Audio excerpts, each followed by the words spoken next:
They've had 3 more shots here in the early going that they have been unable to score. Rip Hamilton 1 of 3 for the field. Keith Van Horn has yet to pull the trigger and doesn't have many touches.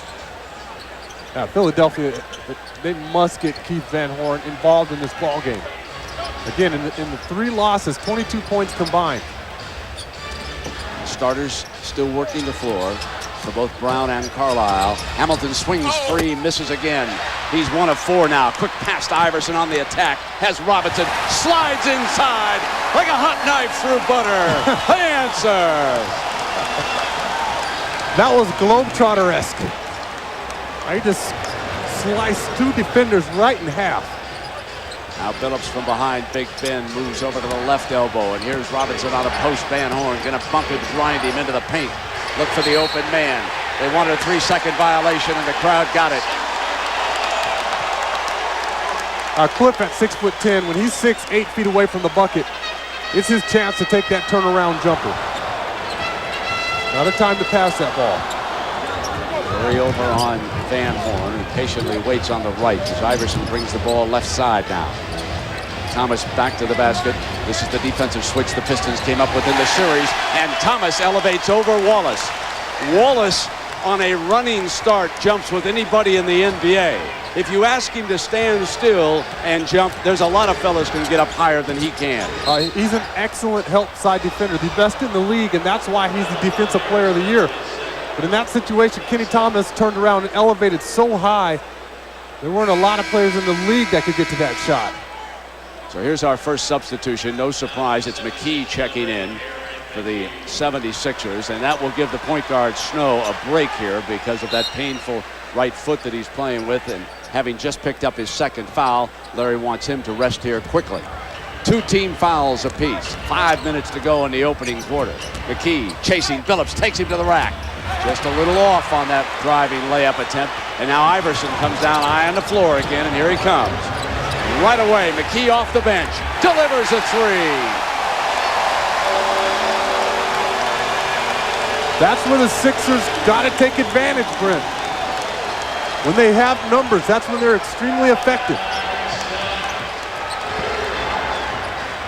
See, Chauncey Billups on that last drive, too. He was not able to finish. He didn't plant his feet and go up strong with that layup. That tells me that the ankle is still bothering him. Everything going Philadelphia's way, and it all began with Allen Iverson's offense. Coming in hard behind Hamilton. He should plan on getting to the game every time just 30 minutes before the tip-off. Change of tire. Coleman. Pass back into traffic underneath. Picked up. Thomas battling. Can't put it away. Still stays with it, though, and there's a foul. Offense. Thomas unhappy. So is Larry Brown about that call. Kenny Thomas is fierce in the lane. We had him last week here. He went after every offensive rebound. You better make sure when that ball goes up, if you don't put a body on Kenny Thomas, he's going to embarrass you. Salvatore just told Iverson why he called the foul. Said Thomas wrapped his arms around the man, and that's a whistle. 4 minutes to go, and Hamilton offensive foul. Iverson draws the charge now. That's unbelievable anticipation by Allen Iverson. Rip Hamilton so quick with the basketball. As soon as he makes his move, Iverson there to cut off this path. That's just incredible quickness. Both these guys are extremely quick, athletic ball players, and for Allen Iverson to be able to cut off the baseline that quickly is astounding. Up over the top of Rip Hamilton, and oh baby, does he feel it here tonight. Oh, we could put some big numbers up if he keeps this going. He's feeling it on both ends of the floor. And Detroit will take a timeout. They haven't scored in the last 4 minutes. It's a 13-0 Philadelphia run. They gotta have it. Trying to force a Game 7 back in the Palace on Sunday afternoon. ABC will have it for you, and it's beginning to look that way, isn't it, folks? Timeout. I want to relax by the pool and spend time with my boys. I'm a huge fan. I want to taste some of Emerald's barbecue shrimp.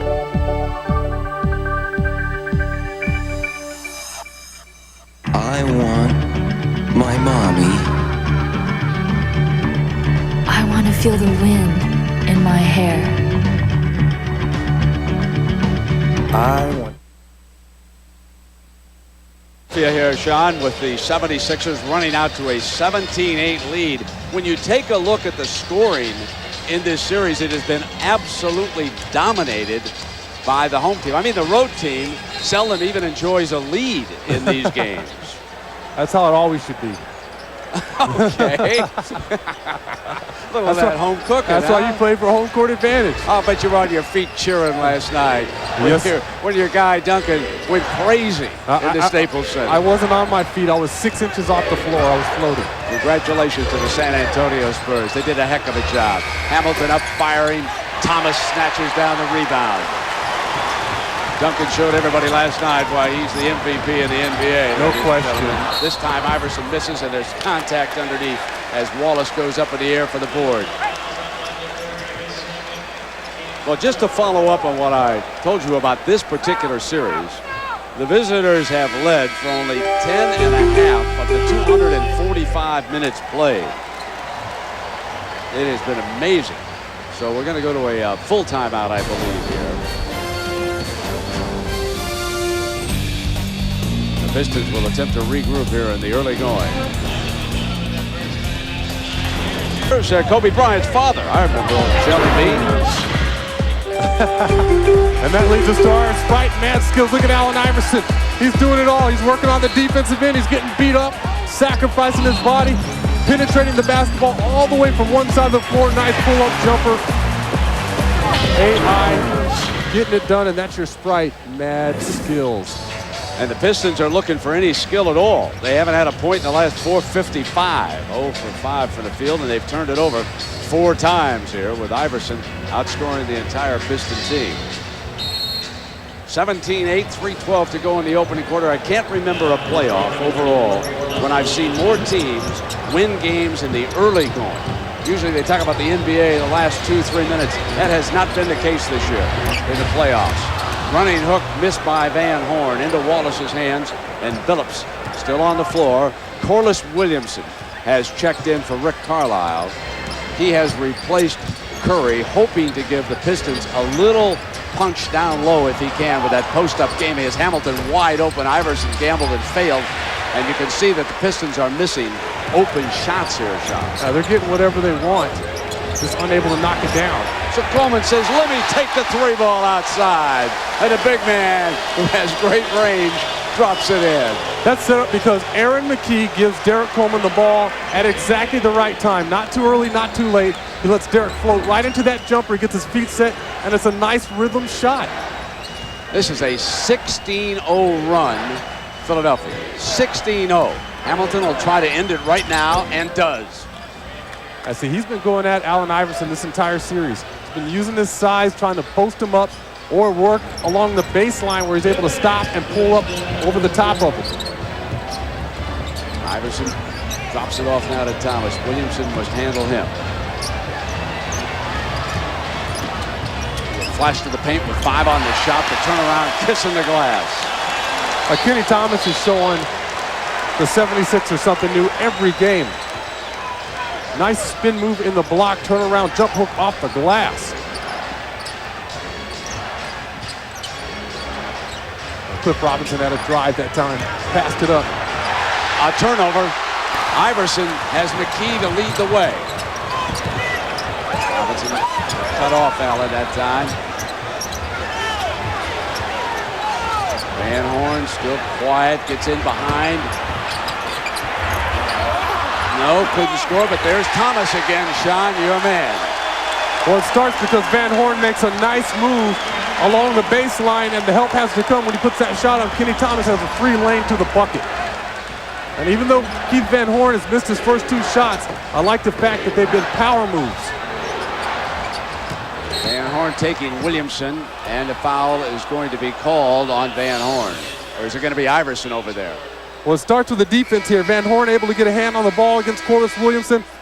Iverson out on the break, but watch Van Horn. Doesn't give up on the play. At least gets that shot up, and Kenny Thomas, again, alive on the glass. You got to put a body on that guy. So strong and athletic. It's going to beat you to a lot of the rebounds if you rely on just going after the ball. Dan Horn sits. Iverson is assessed the personal, his first of the game. 8 on the shot for Billups. Down low, back to the basket. That's his game. Williamson flashes. He's too strong down there.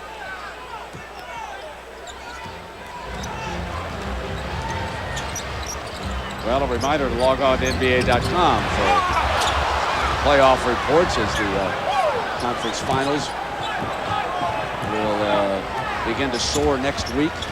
Game 1 out west is Monday night. I know TNT will have the television coverage, and of course ESPN radio will be here for both the Western, Eastern, and the NBA Finals. Yeah, you're going to be in my hometown, aren't you? And you're going to be in Detroit. Or my playing town, I should say. Billups gets a bounce. That's a 3-ball shot. He looks good as long as he doesn't have to move side to side. And Williams, who had checked in for the Philadelphia 76ers, missing at the buzzer. Monty Williams, who did not see any action in Game 5. Philadelphia shooting 55% here for an early lead.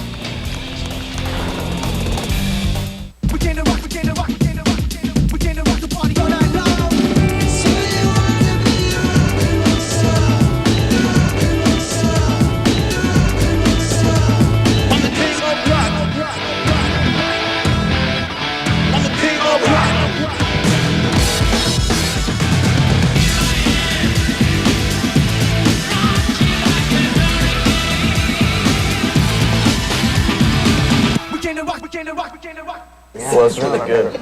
You were so cute when you met my dad for the first time. Oh, he's real big. He's like 6'6", and he's got a beard. He looks like Abe Lincoln. Oh, dear.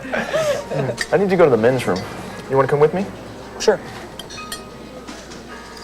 Your hair looks great tonight. Thanks, just got it done. Did you bring a comb? Oh, yeah, of course. You're not a woman. Why use a woman's shampoo? Try new Suave for Men Deep Cleaning Shampoo. Get your hair just as clean as her brand for half the price. New Suave for Men. Out here, the grass never stops growing, and you gotta take care of that. So, boys!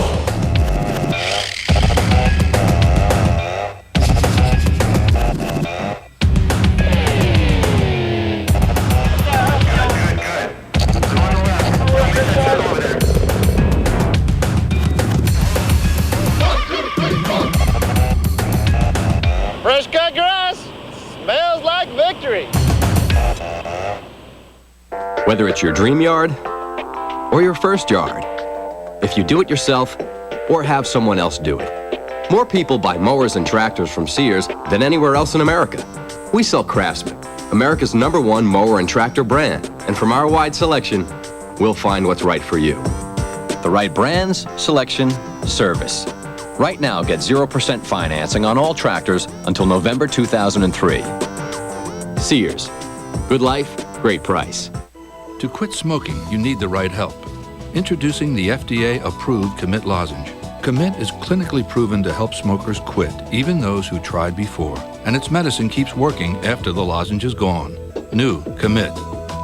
Sourdough bread, burgers just taste better cooked over an open fire. This burger is so juicy. The sourdough bacon cheeseburger is back at Burger King. A 1/4 pound of beef, Swiss cheese, and 4 strips of bacon served on buttery toasted sourdough bread. Only back for a limited time. Well, here in the opening quarter, Allen Iverson lit the match for the Philadelphia 76ers and sparked them on a 16-0 run. He was 5 of 7 from the field.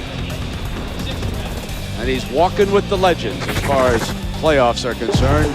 The #1 of all time, of course, MJ averaged better than 33 points a playoff game for the Chicago Bulls.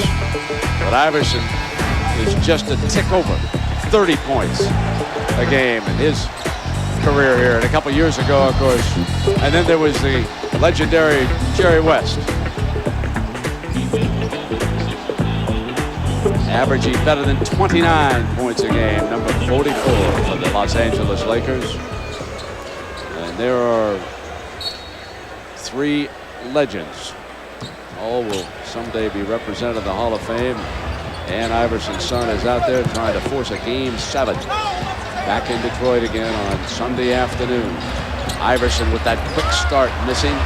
Mehmet Okur off the bench. Joining the Pistons from Turkey, plays like a veteran even though he's an NBA rookie, understands the game of basketball. So here now the bench. Chucky Atkins, the hero of Game 5, is out there. Corliss Williamson stays in the game. They'll try to post him down low. Williams will take him, and the foul is going to go against Williams. Corliss is just a handful in the block, 10, 12 feet away from the bucket. He can put the ball on the floor. He can use either hand, and he's so strong. And for a guy so big and strong, he's extremely mobile and agile. Now here's again, we want to go back. If there is an advantage for Detroit, and it's big, it's the bench. This is the team out there that hopes to ease Detroit back into this. Rip Hamilton, a starter, stays on the floor, as does Ben Wallace. Atkins fires 3-ball off front of iron. Tracked down by Williams. McKee stays out there with Thomas. Van Horn is back. Iverson has gone the distance. Okur on a switch. Iverson too quick for him. Stay with me, big fella. Just missed the shot, and Wallace off of the defensive rebound, and now it's Hamilton's quick against McKee. On the drive, he'll shoot a pair. Allen Iverson altered that shot. He had Okur completely frozen. He just laid waste to him, but he had to alter that shot once he got in the lane. He's able to blow past him. He's just toying with him here. But Ben Wallace is lurking. So therefore, you change your shot just a little bit because he's always a threat to pummel your shot. In that first quarter, the Pistons did not shoot a free throw. Now Hamilton knocks one down.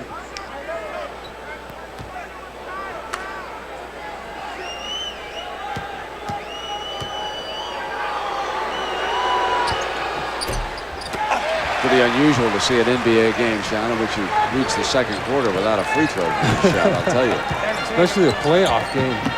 It's so physical, and the way they were calling it early on, you figured that one of the teams would have been in the bonus at least early on. He kicks back Iverson. Great pass to a wide open Thomas. It's that second pass that'll do it, Sean. It's that beautiful touch pass. Allen Iverson had that shot. He was floating to his left a little bit, and rather than gather and try to put that attempt up, he just flicks that ball over to Kenny Thomas, who's already set, waiting to shoot that ball. Hamilton doubled, has to give it back now to Atkins, and it's deflected. Williams drop it in low to Wallace, who couldn't put it away, and over the back, Okur coming hard to the glass, commits the personal. A beautiful touch pass, nice penetration first off by Aaron McKee, but Allen Iverson doesn't even attempt to hold on to that ball. It's out right away, and Kenny Thomas is waiting on it. He sees Big Ben Wallace heading out toward him. Beautiful touch pass. Nice shot by Kenny Thomas.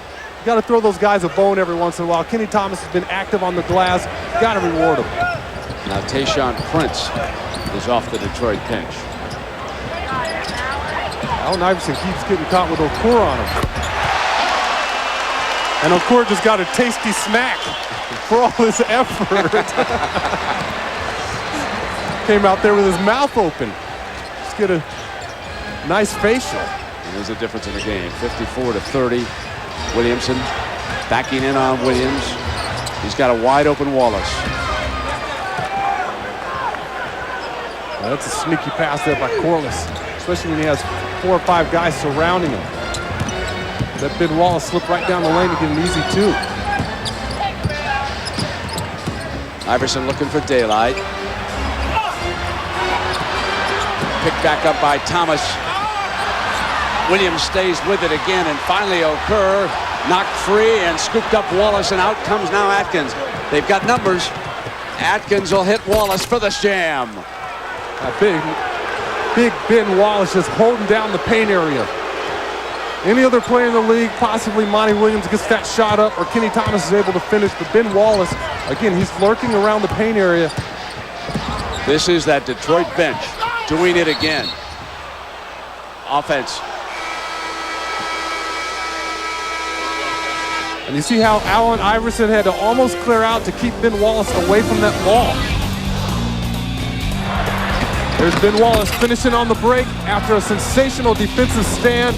That previous possession, Big Ben throw the man a bone. The points are coming off the bench now, and the Pistons are clawing back in this baby. Hey, bro. How was your day?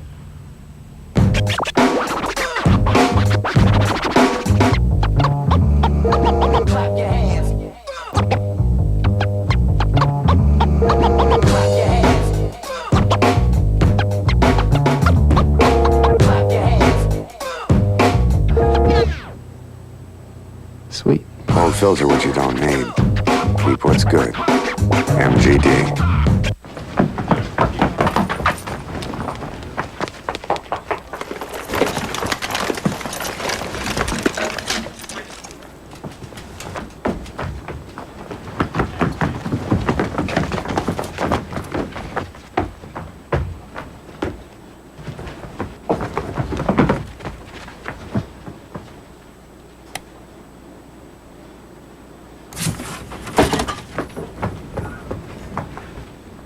To be a pinch hitter, the job being performed by a host of anonymous practitioners of this sweaty-palmed, knock-kneed art, is to be a member of baseball's Breakfast Club. Talk to a major league pinch hitter and he'll offer this sentiment. As a pinch hitter, you have to work twice as hard as a regular player. All the while, they hope against hope that no matter how well they perform in this role, one fine day, they'll be released from it.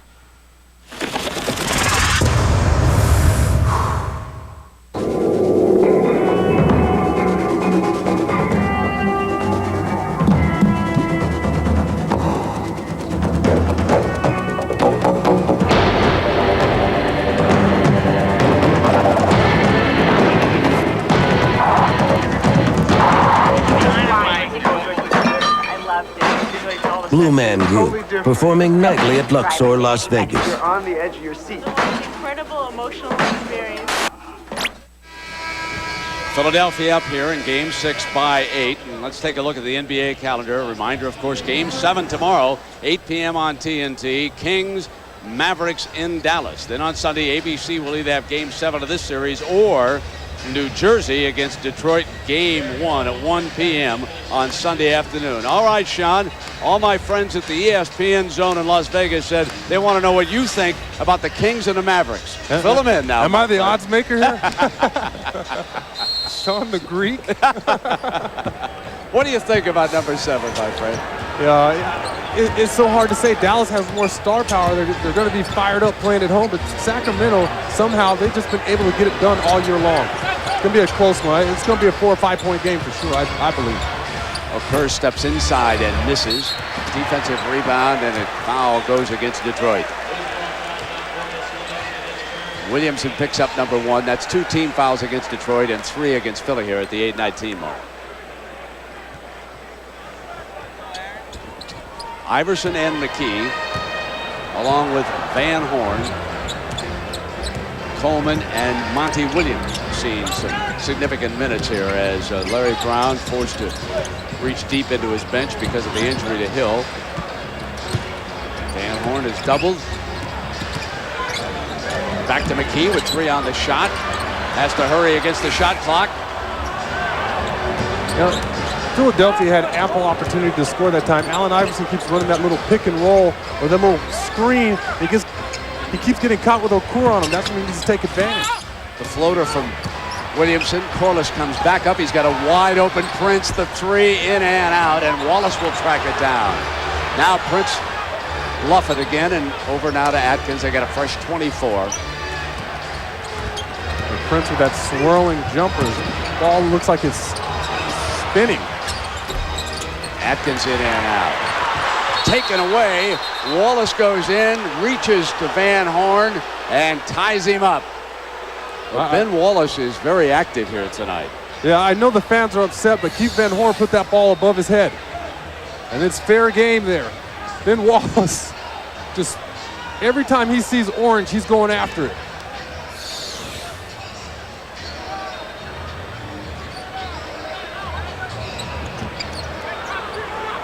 Detroit controls. They've done everything but put the ball in the basket here to whittle away at that 8-point lead. They've had a lot of opportunities.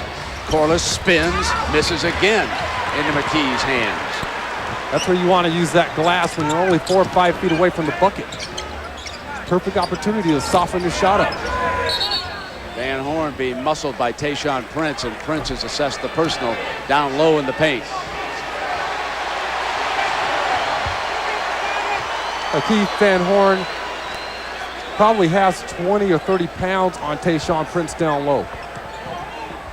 So he's doing the right thing, trying to take advantage of that opportunity. Van Horn still looking for his first field goal in this game. 15 on the shot.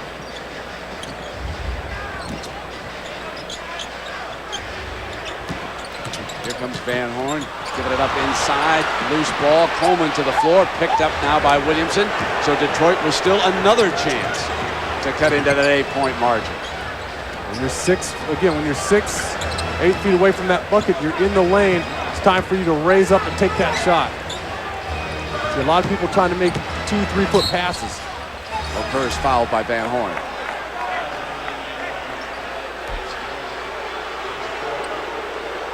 These are the periods in the Eastern Conference when you watch games like this. This is what Charles Barkley meant when he said, if I've got to watch the Eastern Conference, I want to raise and pay.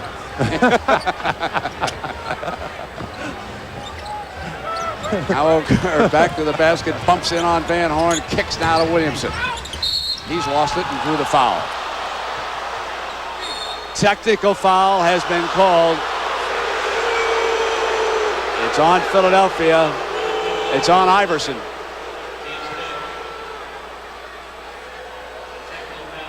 All these guys want to get out and run. And again, you know, the game is being called tight. It's a tightly contested game.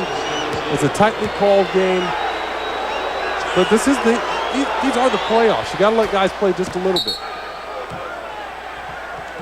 You obviously did not agree with that call. Well, I don't know about that one so much. I think there have been a number of calls that have been pretty quick here early on. You got to let these guys expend a little bit of their energy.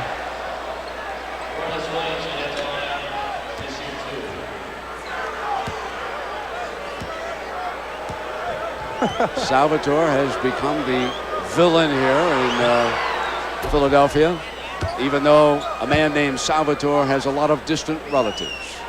A strong Italian-based neighborhood not far from here where you can get some wonderful cheesesteaks. And Salvatore is still one of the better officials in the league. You don't get this far working games if you're not a good official. The bench again for Detroit has whittled away at this lead, and we're down to 5. It's a 7-0 Piston run right now, with Williamson getting some substantial minutes. So Kerr, Atkins, and Tayshaun Prince. Big difference between the two benches in this series. Van Horn can't pull the trigger. Coleman staying out on the perimeter on this game a little bit more than he has when he was so dominant in the early going in this series. In low, Corliss is getting behind the D. Give it down to Wallace for the jam. And ladies and gentlemen, the Pistons are right at their throat. The game's getting physical. Guys are getting a little heated right now.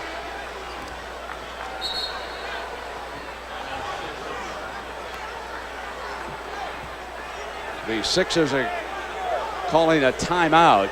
Williamson and Snow were joined.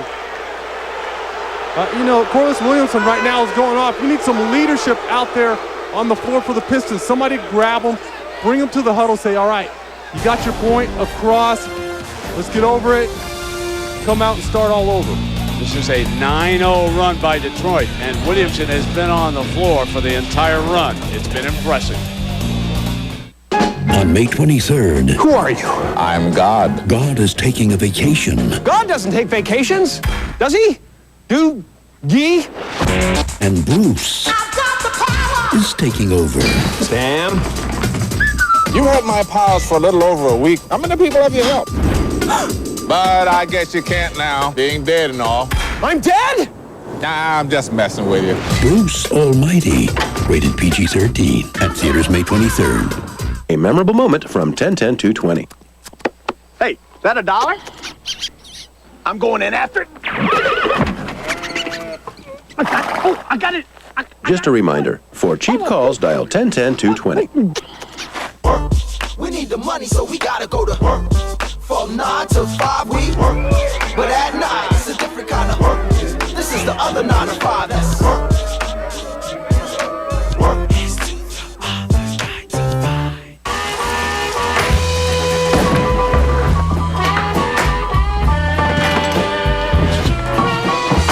Oh, what a day. Tell me about it. Car broke down.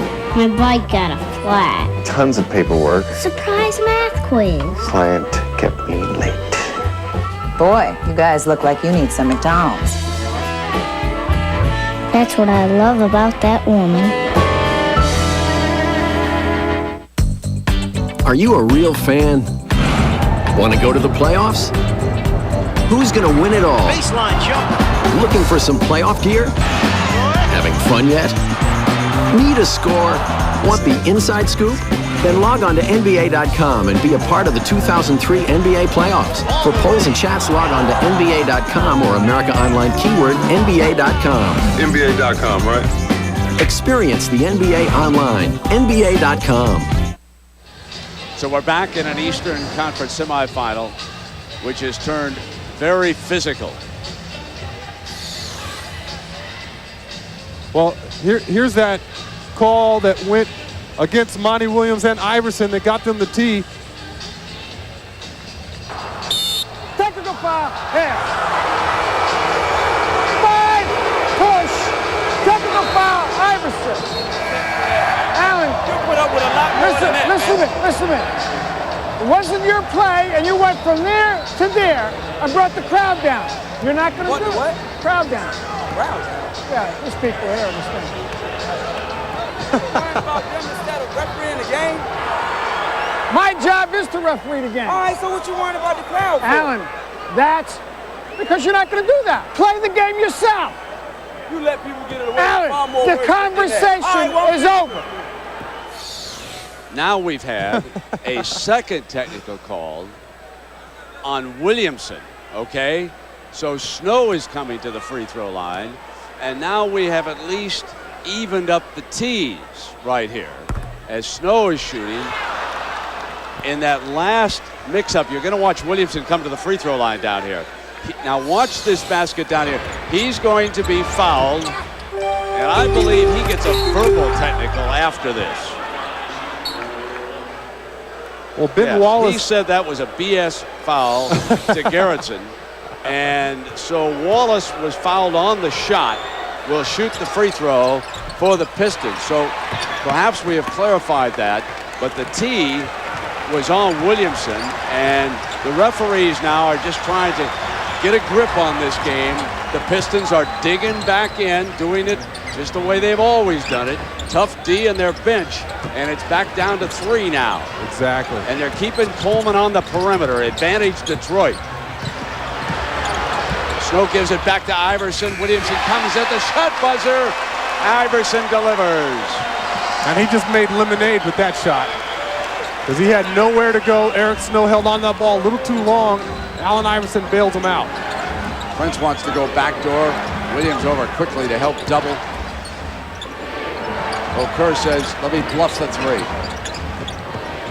Snow quickly attacks Prince on the outside of the arc. They know that Prince will gun it with 1 on the shot. Oh my! It's a 2.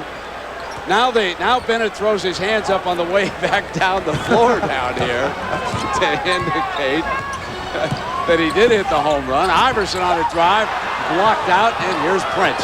And this Piston bench has been magnificent. I really thought that last possession was bad offense, but Tayshaun Prince pulls the 3-pointer out of nowhere. Monty Williams cannot handle Corliss Williamson. Now let's go to David.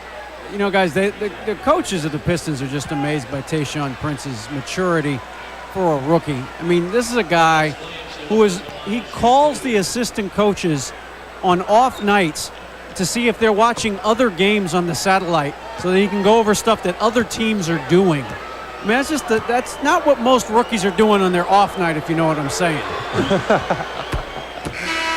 That's a guy who's going to be around in the league for a long time. The students of the game, people that have a real passion for the game, those are the guys that you see that last One other thing on Prince, I talked to him before the game, and I said, you know, you're not supposed to be doing the things you're doing as a rookie. And he looked at me and he said, it ain't illegal. Back to you guys. You're right, it's not illegal. Now take a look at this. He brought the foot back. It's a clear 3, even though Bennett called it a 2 to begin with. Now, Larry Brown has had to go deeper into his bench. Wasn't happy with Williams and the 2 fouls. He'll try Brian Skinner again, who he said was very scared when he played in Game 5. This all stems from the injury to Tyrone Hill. And, of course, that has allowed Carlisle to give more minutes here to Williamson. So the game within the game, the matchups that these coaches go through as playoffs unfold. Larry Brown very short-handed down low. 3:50 to go in the half now. Iverson penetrates. It's so quick. He gets that shot through both Ben Wallace and Okur. Carlisle uses a timeout. He'll get Rip Hamilton on the floor for the last 3:38 here. He's only down 2 as the Pistons and their bench put on a 14-2 run to climb back in it.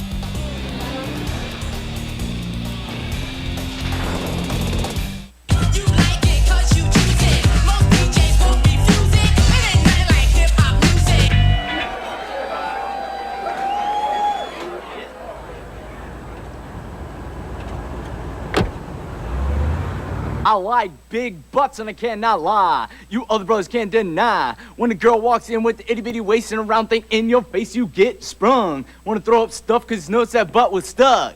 Even the jeans she's wearing. I'm hooked and I can't stop staring. No, baby, I wanna get with ya and take your picture. My homeboys tried to warn me, but that butt you got makes me so horny. Rumpus smooth skin. You say you wanna get my bends? Well, use me, abuse me, cause you ain't that average groupie. A memorable moment from 10-10-220. No way. Yes way. No way. I'd hate to be that guy. Just a reminder, for cheap calls, dial 10-10-220. I want to be pampered by natives.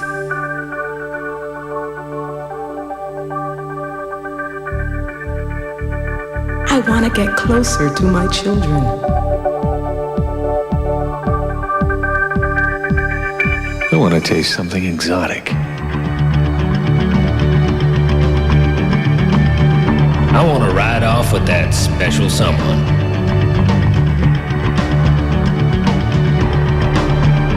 I want to take part in a native ritual. I want to... 2 thrilling theme parks, world-class hotels, restaurants, and incredible nightlife. Universal Orlando Resort, a vacation from the ordinary. Fairy tales and pixie dust not quite your thing? Log on to universalorlando.com for a vacation package that'll blow your mind. Coming up in moments on the ATT Halftime Report, Greg and I will discuss the first half of this game. You were on the money about Allen Iverson. You said he'd be okay. Yeah, but he's still got another half to go, so we'll see. All right, and we'll also talk to New Jersey Nets sensation Richard Jefferson, and sensation on and off the court. He's a superstar, man, budding superstar. I like that. That's all coming up in moments on the ATT Halftime Report. But right now, let's head back to Philly. All right, Kevin, thank you very much. So Bennett Salvatore has been right in the middle of things here. You know, he owns a restaurant up in Connecticut. He sounds like a maitre d'. Listen. What are you doing? Now, that's a guy who can work a room. You know, he can work the crowd. You better believe it. So there we have it. We got a 2-point game. And Bennett Salvatore out there. Ron Gerritsen, Kenny Maurer also in this crew. 32-30, Sixers lead. Down to 2 right now. They've been carried in this game by Iverson with 16 points. Kenny Thomas has 10. And the Pistons looking for a tie. With Hamilton back on the floor, they'll post Okur, spins, and he travels. Broke free of McKee, and you see the way in a little pain. You see the way he came down on that right leg, though. He was relying on that presence, that pressure of Aaron McKee to make his move, and when McKee moved out of the way, it's like pulling the chair out from underneath somebody.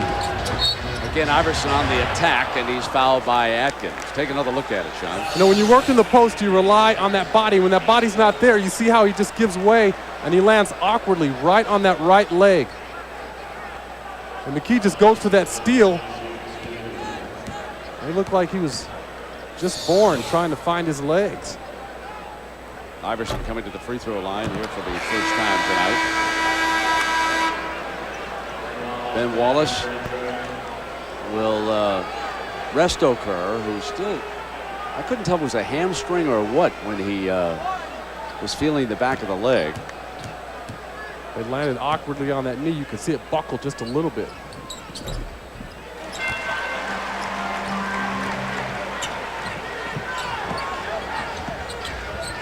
So he's receiving some sideline treatment here with 3:10 to go in the first half. Iverson puts the Sixers out by 3 now. Robinson on the floor with Hamilton. Atkins at the point. Prince is there and Wallace. And on the chase through, the foul is against the 76ers. I believe they're calling Aaron McKee for that foul. He's holding on to Richard Hamilton as he's coming around these screens. You have to do whatever you have to do to keep Hamilton from catching the basketball, but he moves so well away from the ball, it just tires you out. You need one of your big men to step up and impede his progress instead of just letting him run wherever he wants to on the floor. They'll let Tayshaun take it out of bounds. Here's Wallace. Bumps Van Horn to the paint, gets him in the air, draws the foul, shoots a pair of free throws. Oh, that's just gravy when you can draw a foul on Keith Van Horn with Ben Wallace working in the block area. He's not known for his offense. So you got to be patient as a defender, keep your feet.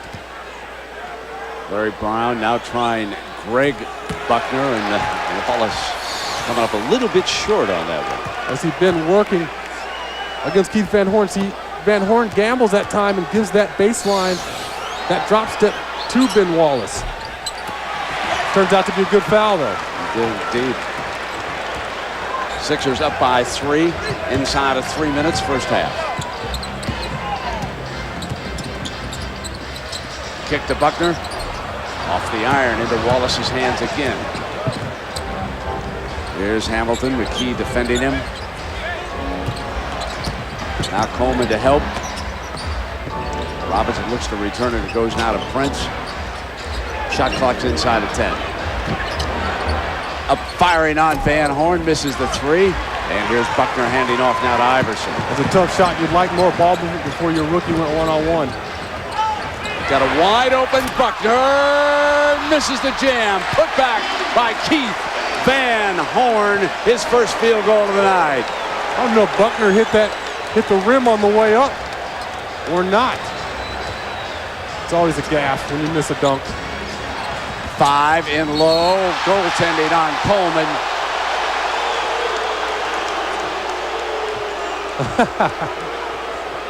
DC got up earlier in a regular season game here.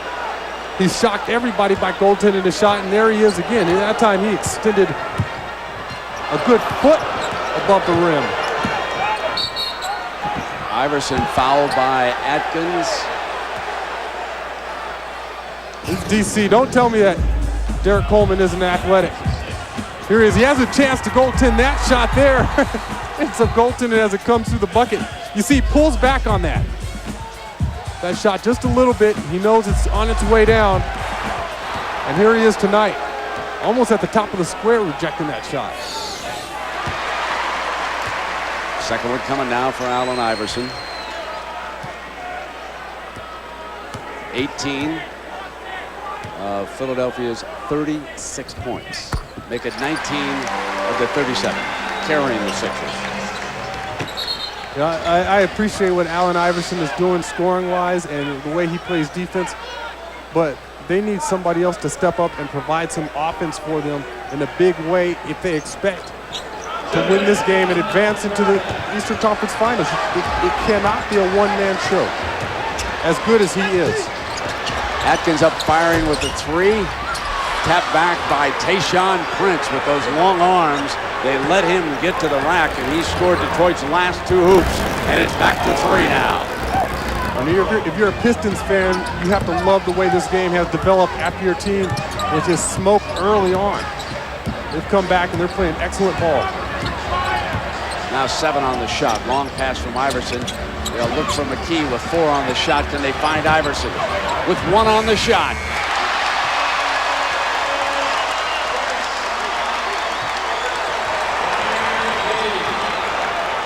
He's just flat out carrying his team. And you consider that Van Horn has 2 points and Snow is yet to score.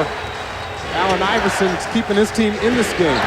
Carlisle wanted Hamilton to come off the screen, draws the double team, back now to Robinson, now 6 on the shot.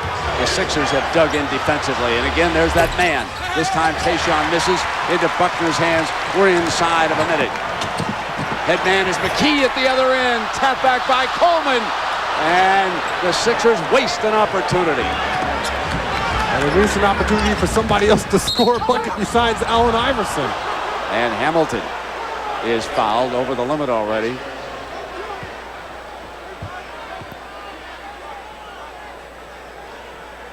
The other guy has been Kenny Thomas. He's been your other big scorer. But he's set out a big chunk of time here in the second quarter.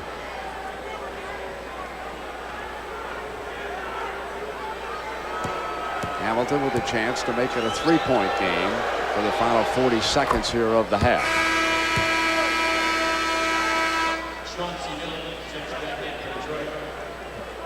Atkins will sit, and Chauncey Billups, a dangerous 3-point shooter. But of course, who's been more dangerous than buzzer beater Atkins for Detroit? Well, if Chauncey's coming back with 40 seconds left in the half after sitting out, that's got to tell you that his ankle's feeling a little better. Good point.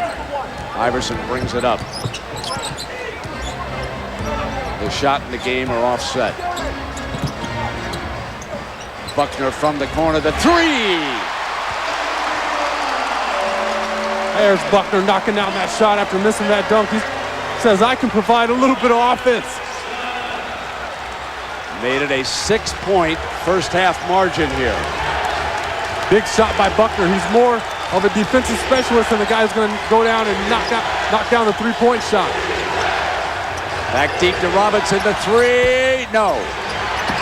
Into Iverson's hands. Headman's Coleman got time for the jam. Out to Wallace at the buzzer, off the iron.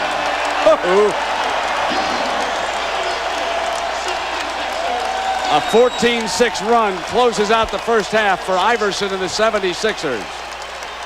Mama enjoying it as we check in with David Aldridge. Kenny, Van Horn struggling offensively, other guys struggling offensively. You picked up the slack in the first half. Basically, I just try to come out and be aggressive like I have been in this whole series, and basically just come out and try and get rebounds, and that's what I was doing. What are you guys doing differently, both on Hamilton and on Prince when he comes in the game? I think Hamilton, we're just trying to contain him, and when Prince gets the ball on the side, he's going like an ISO, so we're just trying to dig it out and help whenever we get a chance to. Were you wondering when Iverson was going to show up tonight? Why you say that? Because he came in a little late tonight. Oh, I didn't even notice. It don't even matter. The guy has 18 points, and he's helping us win. That's all that matters. All right, Kenny, thanks very much. Good luck in the second half. Back to you, Brent. All right, coming up on the AT&T halftime report, Kevin Frazier and Greg Anthony are in our NBA studio. They're going to be joined by the Nets' Richard Jefferson as he gets ready for the Eastern Conference Finals. And here, Ben Wallace and the Detroit Pistons with their work cut out for them in the second half because of Allen Iverson's scoring prowess here right from the get-go. Who has to arrive at the ballpark early? What's that all about? Show up and play the game. Allen Iverson late for the game, on time once it started. 21 points from the answer. Greg Anthony said it would be cool that Allen was late, and it was cool. 44-36. Sixers lead the Pistons at the half. Welcome to the AT&T halftime report. As always, I'm joined by my partner, Greg Anthony. And Greg, great first half from Allen Iverson as you predicted. Yeah, he played extremely well, and he will continue to play well. But firstly, I have to wish my son Cole a happy birthday. He just turned 3 years old. So I love that. My little man. All right. But back to the game, though. Allen Iverson, as I expected, and I'm sure it shouldn't be no surprise anyone, played exceptionally well. But again, the missing link has been Keith Van Horn. They got to find a way to get this guy going. Thank God for Kenny Thomas, because had it not been for him, you know, Detroit's right where they want to be in terms of maybe even being up in this game. But Sixers with an 8-point lead, I think they feel a little bit better right now. I think they feel comfortable. Of course, the winner of this game, or the winner of this series, will face the Nets. They have been off since closing out the Celtics, so they've had 4 days of rest and relaxation. One of the keys for the Nets so far has been Richard Jefferson. He's played so well. And, you know, the Nets really helped themselves when they traded that first-round pick Eddie Griffin to Houston for Richard Jefferson, Jason Collins, and Brandon Armstrong. New Jersey Nets continue to prepare for the Eastern Conference Finals. One of the main cogs in this team's run, Richard Jefferson. Richard, thanks for joining us. My pleasure. How you guys doing? We're great. Got to ask you right off the bat, you're a bit of a movie star. The NBA has cameras following you around during the playoffs, everywhere you go, right? Yeah, pretty much everywhere I go. I'm not much of a movie star, though. I got delegated to do it, delegated, come on. As like a trickle-down effect. They're like, well, I guess we'll use Richard for this. But, no, it's great. I think it's cool. I've seen some of the shows, so I'm excited about it. Richard Jefferson, Greg Anthony, how you doing, my man? I'm doing great. What's up? Nothing. Hey, listen, first of all, let me congratulate you on a tremendous postseason thus far. I think you guys have a very good basketball team, but you being that third cog, when you're playing the way you're playing, you make that team a great basketball team. Is your mindset now more to go out to look to score a little bit more, look to be a little more active and a little more aggressive? Yeah, definitely. That's something that has slowly, come to me, that third role. But it's still, our offense is kind of tough. You can't break your offense. You can't kind of just go look for your own thing. A lot of times it has to be kind of set up for you. We get a lot of stuff in transition with J-Kid being the unbelievable player that he is, and our fast break offense. But, in the half-court set, it's a little bit tougher. Some nights you get more opportunities than others. Well, we spoke with Byron Scott, and one thing he did mention was the fact you guys are a great defensive team, and a lot of that has to do with you and Kenyon Martin. Have you guys made a total commitment to now understanding how important the defensive end of the basketball is? Well, I think we always had that intensity. We always took pride in doing that. But I think with Jason Kidd being, the great defender that he is, he's helped us to learn, the importance of defense, even get better at it. And it really fuels our fast break, too. If we can get defensive stops and get the ball in Jason's hands, it allows us to fast break and it allows us to score points. So, the way we look at that, if I can stop you from scoring, I'm going to get easy buckets on the other side. So, that helps motivate our defense a lot more. Have you and Gilbert Arenas had any discussions about how everybody kind of overlooked the two of you guys, and both of you guys have become true stars in this league and have a chance to really become just superstars with the way you both have developed and continue to progress? Yeah, definitely. I've been blessed into a great situation here where Gilbert, he kind of had a tough first year, and in the last year, this past season, he was able to just go out there and play. And he's, one of the most talented players I've ever played against, and played with on any level. So, I knew what he was capable of doing. People asked me if I was surprised by the way he played, and, not really. That's something that he's always done, whether it was in college, whether it was in high school, he's always, been able to play at such a high level against other players. So, I'm happy, and I wish him the best wherever, he decides to sign his next contract. Hey, Richard, thanks for hanging out with us. We look forward to seeing pleasure. all your NBA stuff once it's done. All right? All right. Thank you, guys. My pleasure. Take care. Richard's such a great guy. His parents were missionaries, so he was never spoiled as a kid. He was taught to help take care of other folks, and he and that group, that nucleus in New Jersey, helping to take care of the Nets right now, Greg. They're playing extremely well. They also have a lot of guys. That supporting cast in New Jersey features. They don't get a lot of the press or the publicity, but they're playing extremely well. Kerry Kittles really gives his team a nice boost, gets out in the passing lane, can shoot the three. And then Jason Collins, this kid plays like a veteran. He, to me, plays like he's been around for 5 or 6 years. Aaron Williams off the bench, his explosiveness and ability to score has been helpful. And Lucius Harris has just been consistent with that outside shot. Really gave him a big boost early in the season when this team was struggling without the services of Kerry Kittles. All right. Can the Nets, are the Nets a team that is built to win the NBA championship? Has there been a power shift now that the Lakers get knocked out? Well, yeah, I think the game has changed a little bit, so you got to expect that they're going to have a chance, I think, to get there again. They play great defense, they can score, they're as good in transition as anybody playing the game, and now that you don't have Shaquille O'Neal to deal with, that opens the door up for a lot of other teams to maybe make a run at that ring. And that's the big thing. We're in the middle of the three-piece weekend for Greg. He's sporting the three-piece suits. Derek Coleman and the Sixers holding on to a lead and handling their business also, 44-36 at the half. The grand prize winners of the AT&T Ultimate Fan Zone Sweepstakes are A. Garrett, Roselle, New Jersey, and W. Hego, Queen Creek, Arizona.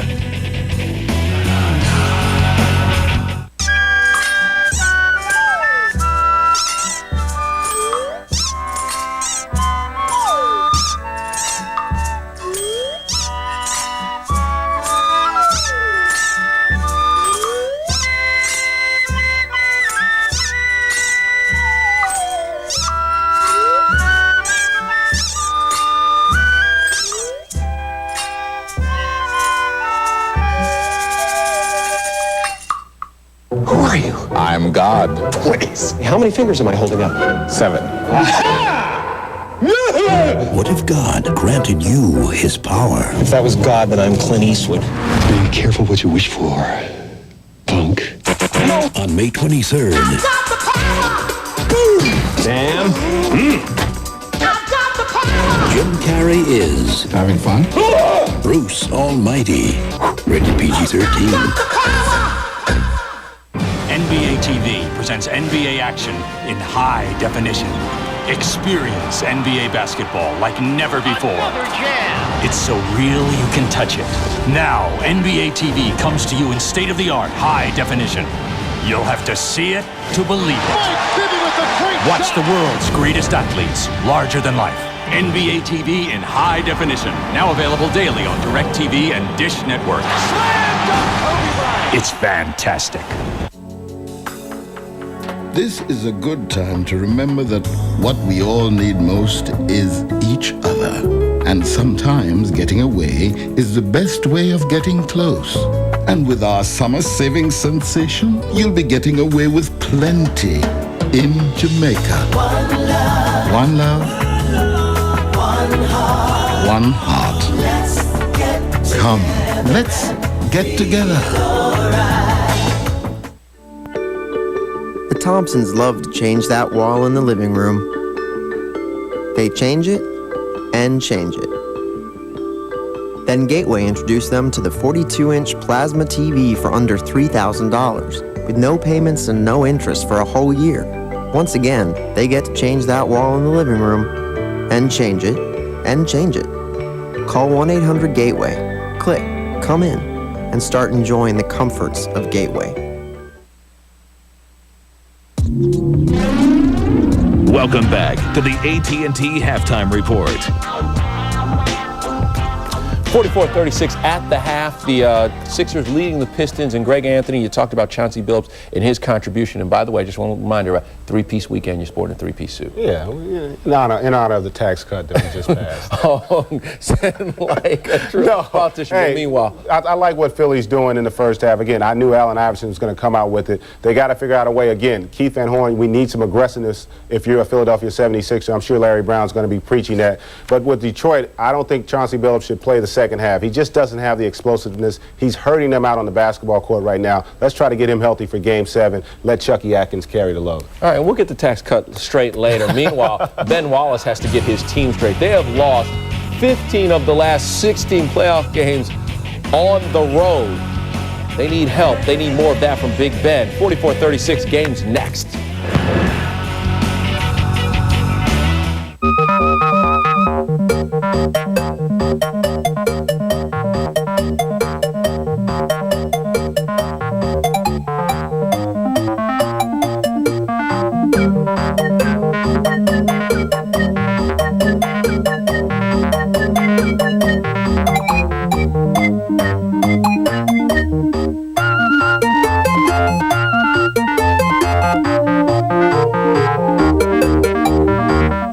The ability to reinvent the way the game is played is to do the unexpected.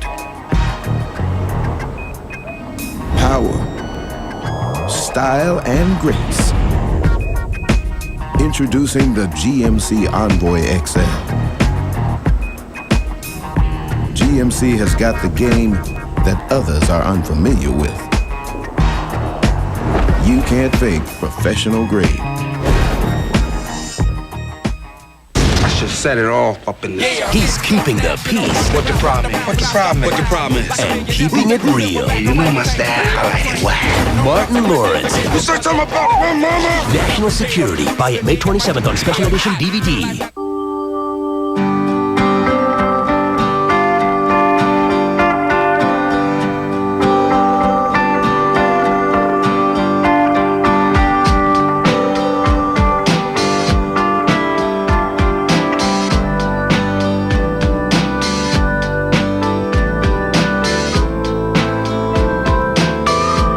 Jack Daniel's Original Hard Cola, the premium malt beverage with a refreshingly different cola taste. Come as you are. One of the most exciting things I find in life is going from an idea that may spring up unexpectedly and then be able to carry that through to a product which is useful to other people. The whole idea of an appliance was lifted from the concept of the home, a data refrigerator. That was the idea behind Network Appliance. Build a storage system that made it easy for our customers to manage their information. When I first came here, I was 17 years old. I didn't speak English. We started Sanmina as a very small company. Today, Sanmina SCI has 45,000 people. When you're innovating products, one is always looking forward. Vision describes a destination. Values define how we're going to go there. To be able to raise money to become a public company, we focused in on NASDAQ. We got to build a company that I dreamed about for many years. And if it wasn't for NASDAQ, we wouldn't be here today. Qualcomm. Sanmina SCI. Network Appliance, listed on NASDAQ. NASDAQ 100 companies.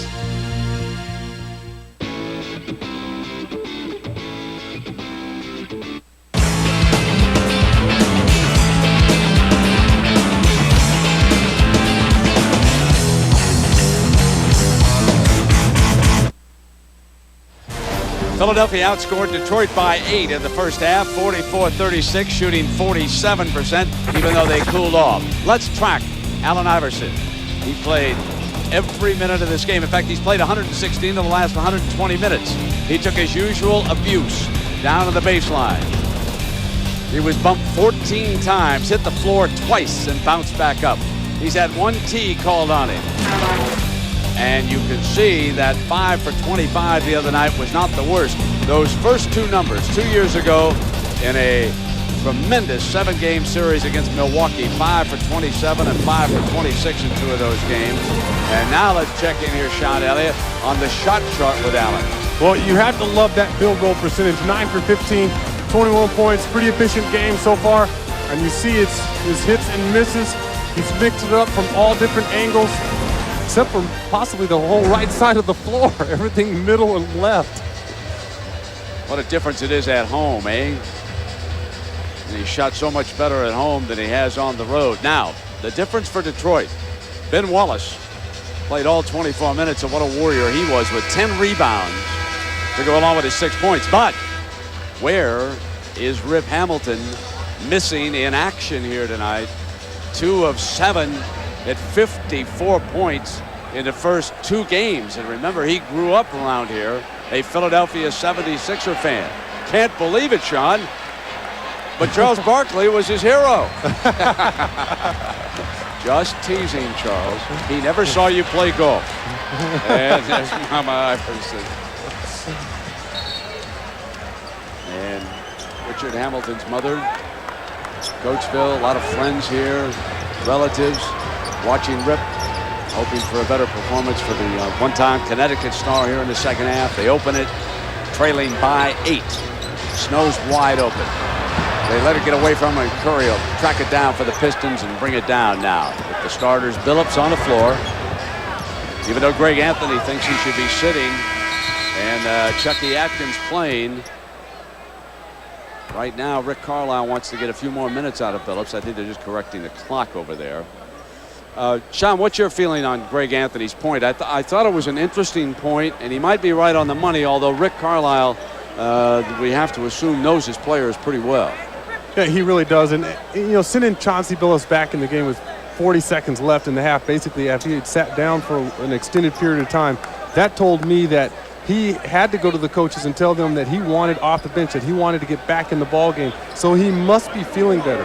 You know, And on top of that, the 76ers really haven't taken advantage of his bum ankle. They haven't gone at him really on the offensive end. They haven't made him work around screens or go through picks or anything like that to test his leg. So if he is effective, he knocked down a couple threes, let him stay out there. It's the left ankle, in case you're wondering, you forgot the injury. Deep three from Hamilton.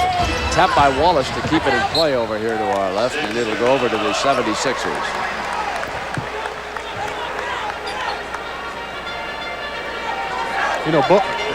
Really neither one of those guys really burn it up. Chauncey Billups 2 for 6 in the first half.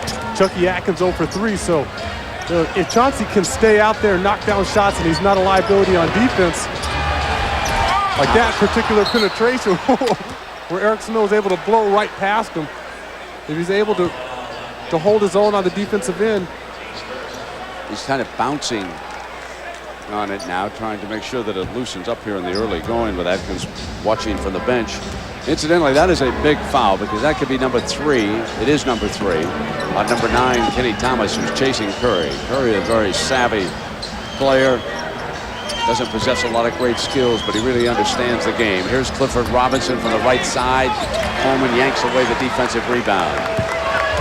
And furthermore, Brent, there's some guys out there in the league where you really have to protect them from themselves. They're going to go out there, even if they're hurting a lot of pain, they're going to try to play. That's where you have to intervene as a coach and maybe pull that guy, but Chauncey Billups looks like he wants to play. Robinson did a good job of muscling Thomas that time. Thomas playing with 3 has to be careful. So it was Robinson that time, very aware of the number, who tightened up on him, figuring that Thomas wouldn't try to bump and grind him back down into the paint, and risk picking up number 4 here. Billups now coming around at Robinson's screen. Robinson sets it the other side, and Billups still not comfortable. So they'll throw it now to Robinson with 8 on the shot. Feed it inside Hamilton. Get Coleman in the air. Did not get the whistle. Wallace off of Curry and out of bounds. It goes over to Philadelphia. Hamilton very upset, I'm sure. He thought he had drawn the foul on Coleman and did not get the call from Maurer, who was working underneath. I like Cliff Robinson working against the smaller guy instead of giving that ball up to Rip Hamilton. He had a mismatch. He could have backed his smaller defender down. Instead, he elected to give that ball to Hamilton, cutting to the bucket. Snow up, firing over Billups this time. Misses everything, and off come the Pistons. Can't anybody shoot here? It's 44-36. That's where we were a couple of minutes ago when we started the second half. Hamilton picked up by Iverson, now Billups. We're down to 10 on the shot for the Pistons. Billups will fire on a taller Coleman and into Thomas's hands, and Iverson back down. Iverson forced back outside by Billups. Has him, spins, attacks paint, and it'll be Snow. There's our first hoop of the second half, and it's a 10-point lead. First points of the night for Eric Snow. Nice penetration and pitch. Nice shot by Eric Snow. I didn't like that last attempt by Chauncey Billups. When he has a big man on him at the top of the key, he bails him out by shooting a long jumper. Hamilton is stuffed. Comes up firing again. That's just perseverance. Now Curry and the Pistons trying to get Rip right in the middle of things. They know that he could be a difference maker as they try to dig back into the thick of things here. Iverson on the attack is fouled. He'll shoot a pair of free throws. Here's AI. Nice job penetrating the basketball. He's putting pressure on the defense constantly.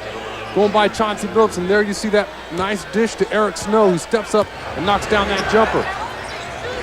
On the other end, Rip Hamilton trying to work, gets that shot blocked, comes back and nails the second one. Now we've got Carlisle working Maurer hard, and it goes back to Hamilton getting Derek Coleman in the air and not having the foul called, and he lathered him pretty good over there when he got him in front of him.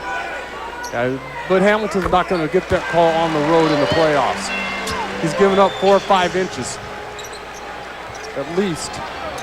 Down to 9 minutes now. Margins 10. Hamilton's the one Piston with enough firepower. Back outside now to Billups. Snow is all over him. Back inside at 10 on the shot again. Robinson to screen high. Kick ball. So it'll be out of bounds sideline. 14 will be put on that shot clock right now. Curry will take it out of bounds far side. Thomas will defend the inbounds pass. You know, watching Chauncey Billups here, if he's not able to become effective pretty soon here, maybe you should sit the guy down, let him rest, and you know, whenever you're out there and you're favoring one leg, you're always in a position where you can hurt yourself. Now Billups is complaining. So the Pistons start to bark here a little bit in the second half. Better they just settle in and start playing. They're down 10. They've only got 4 on the shot. They need a play deep as Hamilton, but he'd have to maneuver quickly. He's got it. Got a fire against the shot clock and bailed out by the whistle. You know, Rip Hamilton just making something happen. Little busted play. Did he take too many steps here? Well, here he is cutting to the basketball. Nice little step through. I'm not so sure that's a walk. That's an old Michael Jordan move, isn't it? Yes. Old Michael Jordan. I always say Kiki Vanderway because he was the master at stepping through and all the footwork that he had. An amazing scorer. Now Snow saddled with 3, like Thomas. And David, what do you hear about Billups and the injured left ankle? Well, Brent, part of the problem is the tape job that they have to do to give the stability to the ankle. It's not your normal tape job. He's wearing tape that he says is like duct tape, and it's really heavy on his leg, on his ankle, his left ankle, and it's, you know, it does hinder his movement a little bit. But as we said in the first half, he wants to play as long as he can before he gets out, because once he sits down, obviously that thing is going to tighten up on him, and he's not going to have very much movement at all. Yeah, exactly. Here now is Coleman up firing on Wallace. Battle for the rebound, and Billups has got it. Trying to work through some of the tenderness in that ankle. Some of the lateral movement has been a little bit troublesome for Billups here tonight as he maneuvers to get open. Now it'll be Robinson backing a smaller Snow in, and quickly out to Billups as they attack from the arc, and it'll be Curry on a run-in. Thomas up with the ball inside of 8 minutes. An 8-point Sixer lead. Iverson's 3-ball.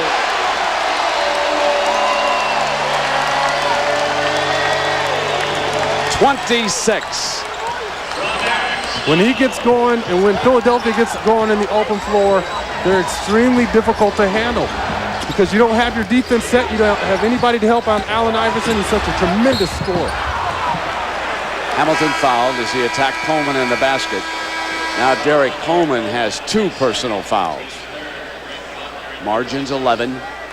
Buckner, who played well for Brown in the first half, as Larry was experimenting deep in his bench to find someone who can play some of the quality minutes that have been turned in by Tyrone Hill throughout the season for him, has gone back here to Buckner.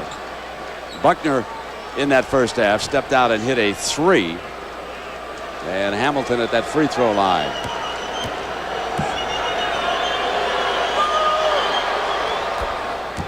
And speaking of threes here, Sean. Well, out in transition, Eric Snow finds Allen Iverson spotting up behind the three-point line. Excellent pass, nice rhythm shot. Got to take it every chance you can get. Margin is 9. We're sitting on a 9. We got 7:27 left in the third. Pistons having trouble finding firepower. Hamilton's carrying the scoring load for him. Iverson, of course, has been the main man all night long for the 76ers. So that's where your bench has to come in. The bench for Detroit, they've been a spark all year long. On the attack. So the Sixers able to call a 20. It's a 20-second timeout. Now Larry wants a full. You can see his signal over there on the sideline. He wants to stretch that 20.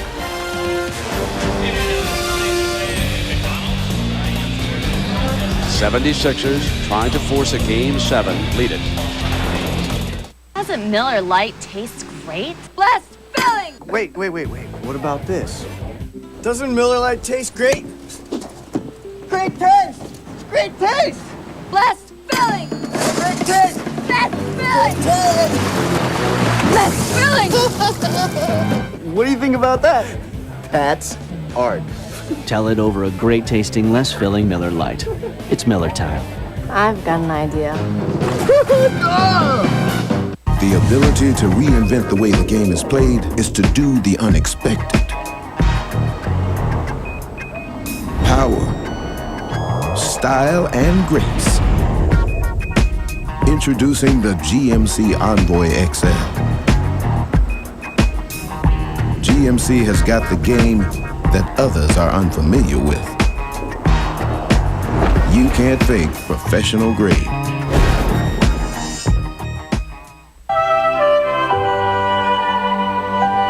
From generation to generation, some things never change. At New York Life, it's our values. Financial strength, integrity, and humanity. Values rooted in our tradition as a mutual company, serving only the interests of our customers.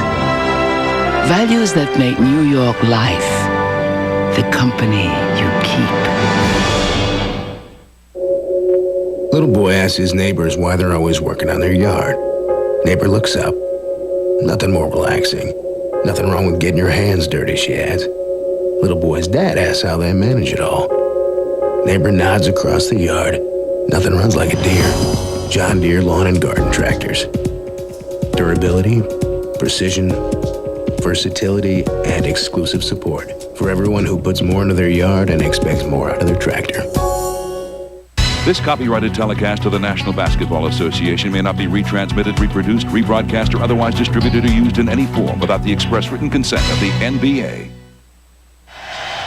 51-42, Philly with the lead. My colleague Sean keeps saying, you got to let him play. You got to let him play. Let's take you back now to this replay earlier in the game. But I'm sure Larry Brown really loves what's going on here in this game. No, he doesn't, Brent. Matter of fact, he used the words ruined the game came up in the first half, and he told his players, hey, just play through it. But the problem is everybody wound up with 2 fouls so fast they had to adjust what they were trying to do in the first half, guys. Exactly. Yeah, you have to be able to battle. Kenny Thomas, the guy who's going to crash the glass, he's got to be rewarded for his effort. Joe Billups running the point now for Detroit with Hamilton, Wallace, Robinson, and Curry on the move. The rip knocks 2 down. That's an excellent offensive set for Richard Hamilton. Now Billups fouled Snow. The way Hamilton's able to float in the air and let the defense fly by him, adjust his shot, double clutching in the air and still knocking that shot down. 8 of Hamilton's 15 points have come in this quarter. Still down by 7, 6:29 left in the third. Coleman maneuvering, and Robinson tried to prevent it, and now Wallace over to help out, and the foul goes against Detroit. It's on Robinson.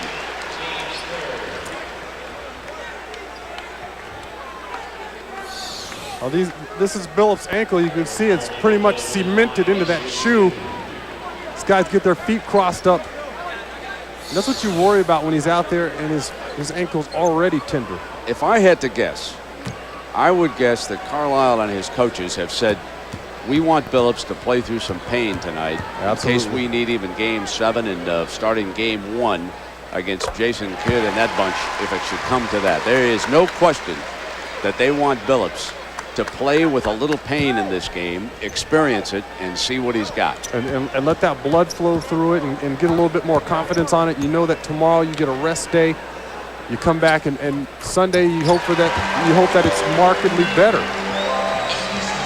One thing about professional sport, you got to play with some pain, no matter what the game is. Ask pitchers. Absolutely. When they hit the 6th or 7th inning. Everybody on the floor is playing with some kind of nick. They're banged up in some sort of way. Every single person on the floor. I don't know that I can count the number of games on both hands where I played and I just felt 100%.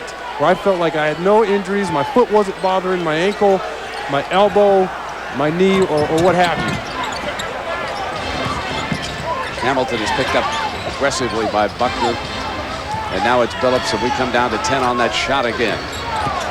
Philly's defense doing a very good job at the perimeter. Billups is fouled by Van Horn. Well, a reminder, next Thursday night, the LeBron James lottery, if you will, on ABC at 8 Eastern. Watch the NBA Draft Lottery Show. See which team will get the first pick in the 2003 NBA Draft. You think LeBron and his family will be watching? There's 4 fouls on Van Horn, and so Skinner will come back in. Van Horn, of course, one of the past lottery picks. Carmelo Anthony out of Syracuse. When I think about the second choice, they're going to wind up with a pretty good basketball player. And they tell me that the big, I think he's a Yugoslavian, is also an outstanding player. So we've got 3 prime names going to be involved in the top of that lottery this year. Well, if you're the team that happens to win the rights to LeBron James, and you have a coaching vacancy, be very careful in who you pick. Last thing you want to do is have that kid come into a situation where he's on a team that's not well coached. Hamilton bumps off Snow, in and out and into Coleman's hands, reflecting the night here. And Iverson slices through, and Wallace rejecting it out of bounds on the move. Take a look at this real speed. We won't slow this down. Ben Wallace is a heat-seeking defender. I will tell you, on the move for his size, he's as agile a shot blocker as I've ever seen running the length of the floor, because Iverson is perhaps the quickest man we've seen in a long time with the ball in his hands. And Hamilton fouled Iverson. Hamilton did a nice job that time moving his feet. Didn't use his hands at all. Sliding them side to side. Allen Iverson may have forced the issue a little too much that time. 10 on the shot. Wide open. Again, they have defied Buckner. This time he misses, and Wallace skies. And Ben Wallace, his rebounds are all big. They're all impressionable. They're all intimidating. McKee following Billups, who attacked. Chauncey Billups looks like he's gaining confidence every time down the floor. He wouldn't have attempted that drive in the first half, that's for sure. The way he's able to sneak through defenders. Really mixing it up, because on some of those drives, that one in particular, he's landing on 1 foot at a time. He can't brace that left ankle. Coleman, Skinner, and Buckner up front for Brown right now. McKee and Iverson in the backcourt. What's interesting is that Carlisle has gone with his starters down to the 5-minute mark here of the third quarter. So an interesting strategy on Carlisle's part, even though he has a deeper bench. Iverson off the front of the iron, and here comes Billups now. You're exactly right, because John Barry hasn't even seen any time yet. And he's a vital part of this team off the bench. Now Billups starting to warm up, feels it. Hits the running Jay and gets a bigger round of applause from Barry. This game is a 3. Suddenly it's a 3 with the Pistons starters pulling them back. Coleman looks in on Robinson. Hits a cutting Buckner this time. Skinner is swallowed but fouled. Yeah, Detroit's starting to swarm on the defensive end, and Chauncey Billups is starting to come alive. Once you read a quote in the paper where a coach says a player looks scared when he sent him in the game, you better believe the next time he shows his face on the floor, they're going to come hard after him. And that's what they did after Skinner this time. And Thomas is back up. Skinner makes the free throw, and Corliss Williamson, who played some powerful minutes, will replace Curry.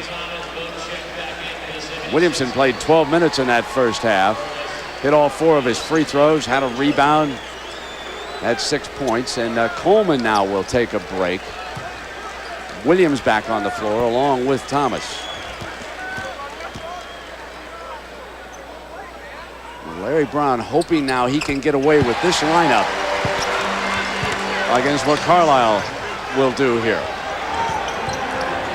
Well, you're just big with Detroit when you have Williamson out there on the floor with Wallace and Cliff Robinson. You have a powerful rebounding squad. Billups against McKee, spins around him, draws the foul, and he's on the free throw line. And Billups just seems to be getting stronger as the game wears on here. He really is. He's getting a lot more confidence as he makes moves to the bucket. And that's what you need sometimes. You need to go out there and you need to test that ankle.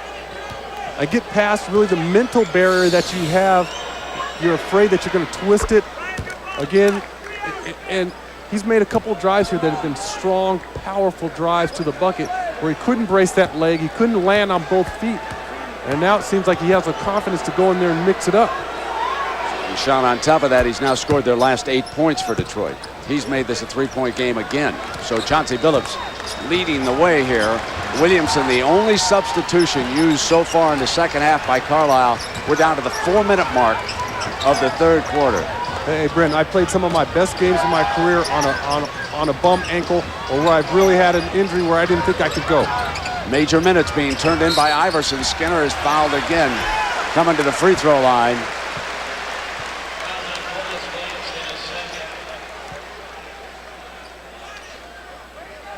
You know, the Larry Brown was telling us that some writer said, well, did you coach him, teach him how to?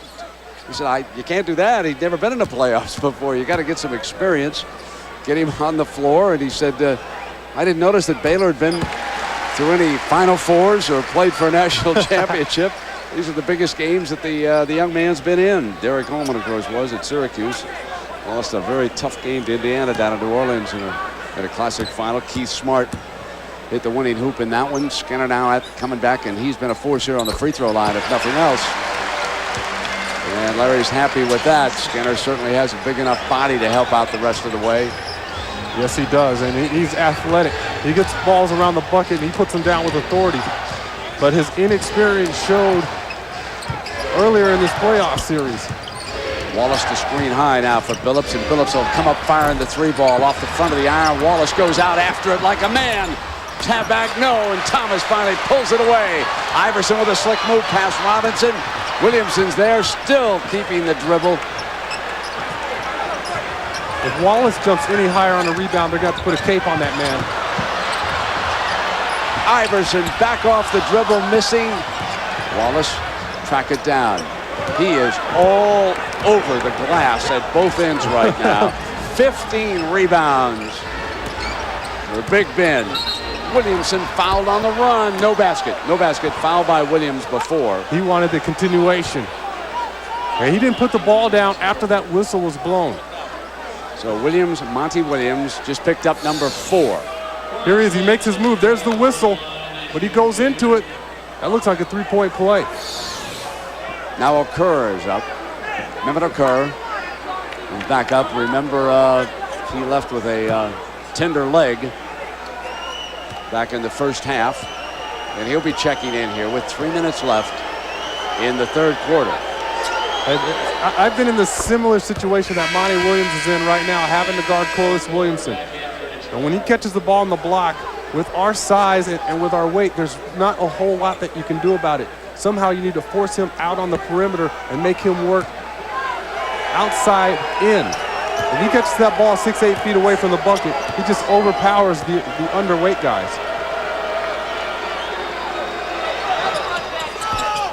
Missed the second one, tap back by Okur to Billups. He'll line up the three. Missed it. But his shot looks good. See that ball hit the back of the rim instead of going left or right. He had good legs on that shot. Williamson defending. Williams down low. Iverson trying to break free. Hamilton on the chase. Got it on the catch. Gets away from Hamilton on the catch. Missed the shot. And foul is going to be called. We've got a timeout. Detroit. 57-53 in the third. A memorable moment from 10-10-220. Hey, is that $1? I'm going in after it. I got it. Just a reminder, for cheap calls, dial 10-10-220. I-O, off the work I go, might punch a clock, but it won't stop my flow. I keep it moving from AM to PM. Call my people, tell them I'll see them. At the party, it's gonna be live. We'll work it out on the other 9 to 5. On Saturday. Holy McTwist, huge! For the first time ever, Summer and Winter X athletes from 6 regions of the world choose up sides.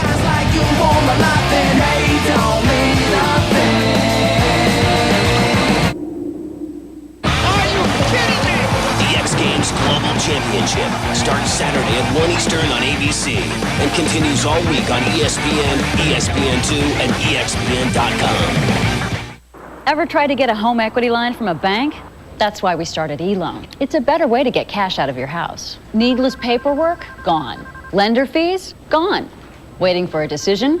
Ours takes minutes. At eLoan, we believe everyone is entitled to the right loan at the lowest possible rate, based on your credit, not your negotiating skills. You get your cash fast, at a great rate. A bank shouldn't come between you and your money. That's why there's eLoan. Apply now at eLoan.com or call 1-800-ELOAN22.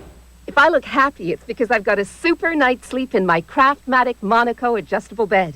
I'm also delighted because of the free TV I received. You can get a free 25-inch color TV with the purchase of any Monaco adjustable bed, too. Just call toll-free to receive this free TV certificate by mail.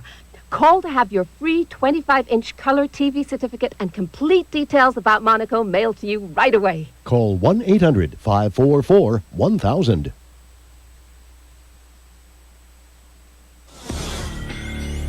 ESPN's presentation of the NBA playoffs, brought to you by Miller Lite. Tell it over a great-tasting, less-filling Miller Lite. It's Miller time. The difference is 4. Philadelphia leading Detroit. Well, we got a moment. Let's remind you the Stanley Cup playoffs presented by Nextel. Let's check out Sean Elliott's French. Give me the Anaheim goaltender, baby. What's his name? It's Jiggy, baby. Come on. Jean-Sebastian Giguère, I think. Happy birthday. 26 today. Look at, he's got the little playoff facial. Folks, this is unbelievable. He's had 3 straight shutouts against the Wild. How do you do that? 3 consecutive shutouts. Well, we've got our own master of defense here, Big Ben Wallace. Wonder what he'd look like with one of them masks on, huh? Yeah, he's a ferocious netminder. He doesn't let anything in either. So, Jiggy, one of the great runs in recent Stanley Cup memory. 96%. And Jiggy's giving up some size there.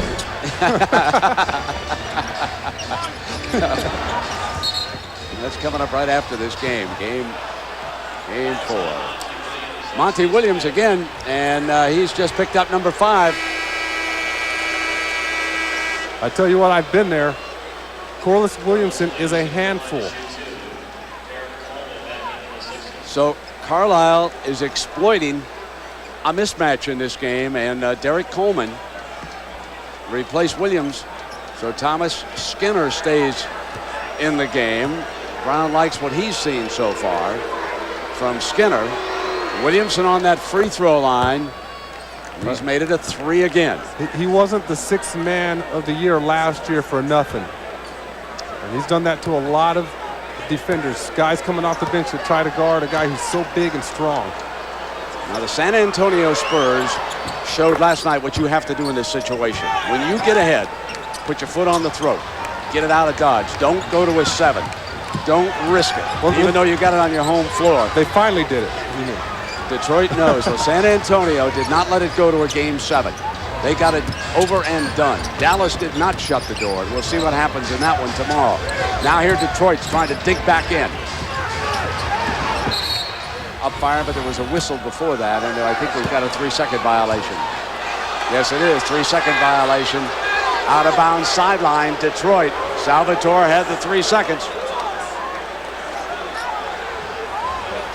Aaron McKee might have shuffled his feet on that other side, but right now the Philadelphia 76ers let the officiating get to them. Allen Iverson was very displeased with that call. Game 6 of an Eastern Conference semifinal. Kerr pops it in now to Williamson. Into the paint, up over the top, knocks it down, and Corliss Williamson knocks the score at 57 with 1:56 now to go in the 3rd. And you replace Monty Williams with Skinner, who has Monty by 3 inches or so, and another 20 or 30 pounds, and Corliss Williamson it doesn't matter. Okur swallows Iverson. Headman. Hamilton Thomas with the angle. For the lead. Rip Hamilton runs it in. And it's 59-57 now. Detroit, and Philadelphia's got to be careful. Larry Brown knows it. This team desperately wants to shut the door and not take its chances at home with a 7. Their best game here in Philadelphia in the series so far. Iverson hounded, has to pick the dribble up. 8 on the shot. Thomas fires in and out, and here's Billups for the rebound. Okur has done an outstanding job 2 times down the floor playing defense, helping off of Allen Iverson. Iverson comes off the screen. Okur steps up, blocks that shot, or that pass rather, leads to a layup. Last time he stepped out and prevented Iverson from doing anything. Offensive foul. Watch Okur step up. Nice hands up. That's how you play defense. Knocks Iverson to the floor, and how does Hamilton get that shot up? I thought he would try to lay this ball off the glass. He knows that he has 2 guys trailing him. He loses that ball and tips it in. Now the foul against Williamson. We're down to the final minute here in the third. Detroit has forged a lead. Remember, they were down by 14 in the first half. Philadelphia had a 14-point lead. Coleman comes hard.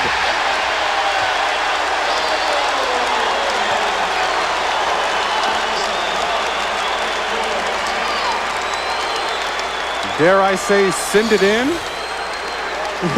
DC along the baseline. Goes right past Okur and smashes it on the entire Pistons team.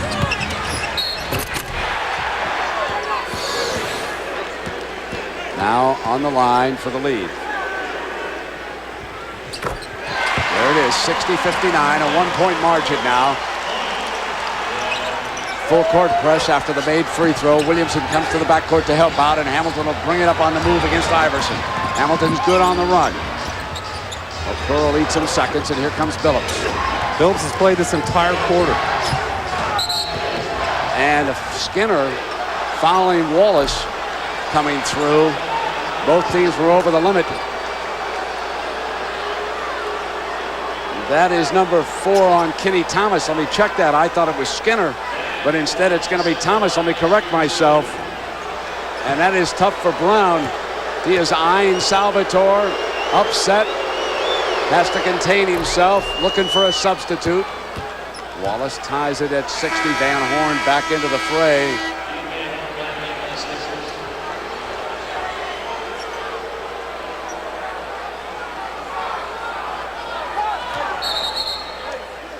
Brown up lobbying with Salvatore right now.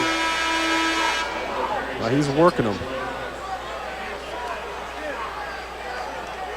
Larry, one of the masters. One of the elder statesmen in this league.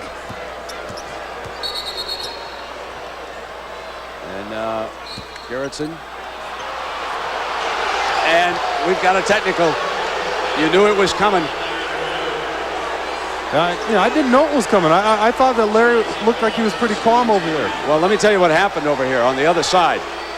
Instead of letting him shoot free throws while the lobbying was going on, Gerritsen stopped the game and blew the whistle.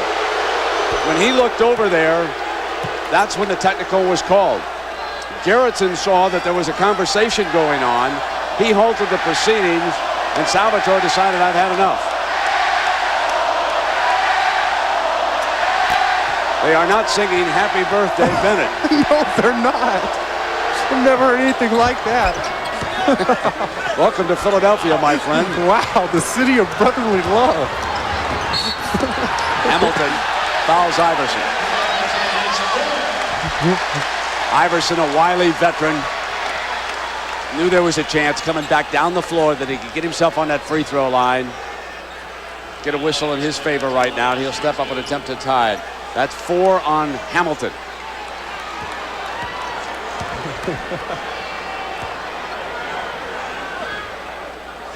I'm speechless. Never heard such words in public.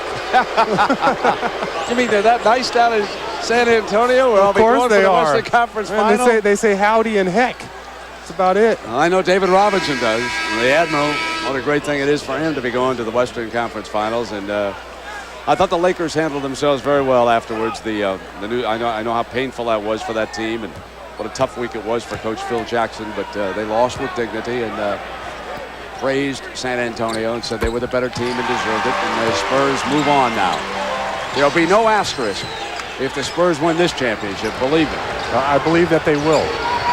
I don't know of a team left that has a chance of really beating them 4 times in a row. Well, 4 out of 7 will do it.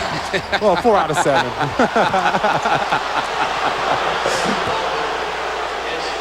And now we got another foul against Philly, and that's Derek Coleman's 3rd. So Williamson back on that free throw line can gun Detroit back into the lead.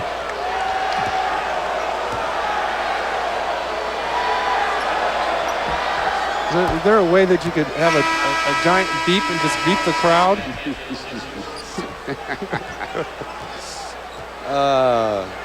Better men than us have tried in Philly. Yeah, I bet.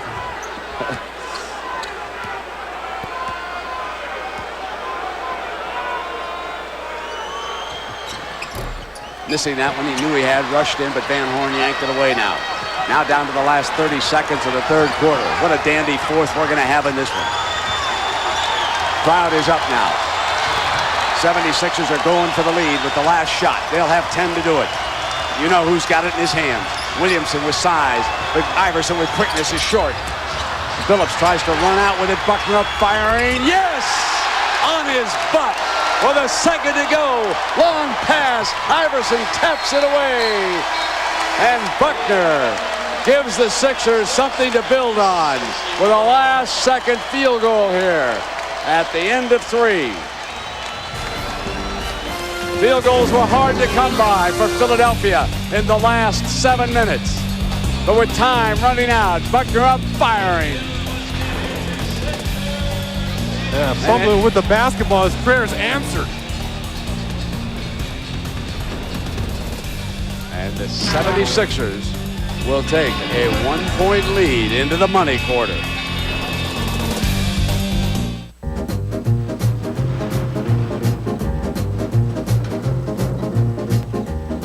The GMC Yukon XL Denali. I blow through here, and the music goes down and round. The tightest turning radius in its class. And it comes on here. Press the first valve down, and the music Professional grade engineering. It's not more than you need, just more than you're used to. And it comes on here. Here we go, here we go, here we go. You want 3, what do you want, baby? Knock down all the bottles and win a prize. Yes, you, sir. Come on over, yeah.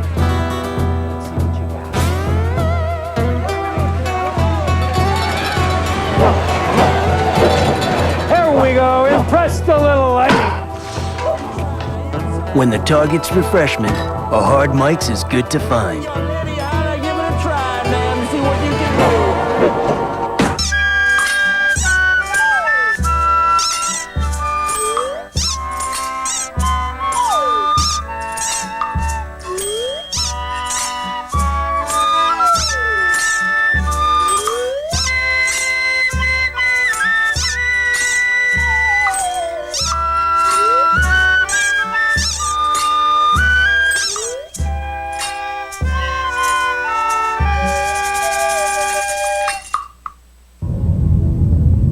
Polaris Ranger. It outruns, outhauls, outpulls, outhunts, and outrides all other off-road utility vehicles out there. Independent tests prove it. Polaris Ranger is the hardest working, smoothest riding off-road utility vehicle you can buy. See for yourself. Call 1-800-POLARIS for your nearest Ranger dealer. First pick goes to the Philadelphia 76ers. Number 1 pick, the New Jersey Nets. That means Orlando's got it. They are the prize picks of the NBA draft and can change the course of a team's destiny. What? Me? The first pick? Witness the thrill as the future of a franchise is revealed. Philadelphia 76ers select Allen Iverson. The NBA Draft Lottery, Thursday, May 22nd at 8 p.m. on ABC. Philadelphia 64, Detroit 63. Let's check in on our Miller Lite storyline of this game. The 76ers ran out in the first half, led by as many as 14. But Detroit dug back in. Hamilton in the third quarter was the ringleader. He now has 17 for the game. Wallace has been big off the glass. Iverson with 28. And the Pistons hitting only 32% from the field, but they are within one. Buckner, Coleman, Van Horn, Iverson, and McKee will open the fourth quarter for Larry Brown. Tayshaun Prince on the floor for Detroit. Williamson stays on the floor. So too does Chauncey Billups. Wallace and Mehmet Okur. That's your Detroit lineup here. High screen from Wallace on the pick and roll. Into Tayshaun, he's got McKee. Posting now from the right block. Spins to the glass, misses into Buckner's hands. So you got to use that body, make some contact, and kiss that ball off the glass. Because so many people getting the ball inside the lane, they're getting 3 or 4 feet away from the bucket. They're getting bumped and they're trying to swish that ball, put it off the glass, soften the shot up. 7 on the shot now. Iverson with the slower Okur has to give it back wide open. Buckner again off the front of the iron. Okur tracks down with a long arm, and Tayshaun will handle down. Williamson wants to post. He's got Buckner, wants to go to work. Back outside to Okur, gets inside of Iverson on the pump fake and misses the shot, but Williamson going to the glass hard. And here is that Detroit bench again. They were well rested in that third quarter, remember. It wasn't until about the 5 or 4 minute mark that Carlisle decided to use his bench. Iverson missing. Wallace tracks it down. The Pistons are up a point with the lead. With the guys out there on the floor for Detroit right now, I would run my offense through Corliss Williamson. I would post him every time down the floor, let him work. Okur missing.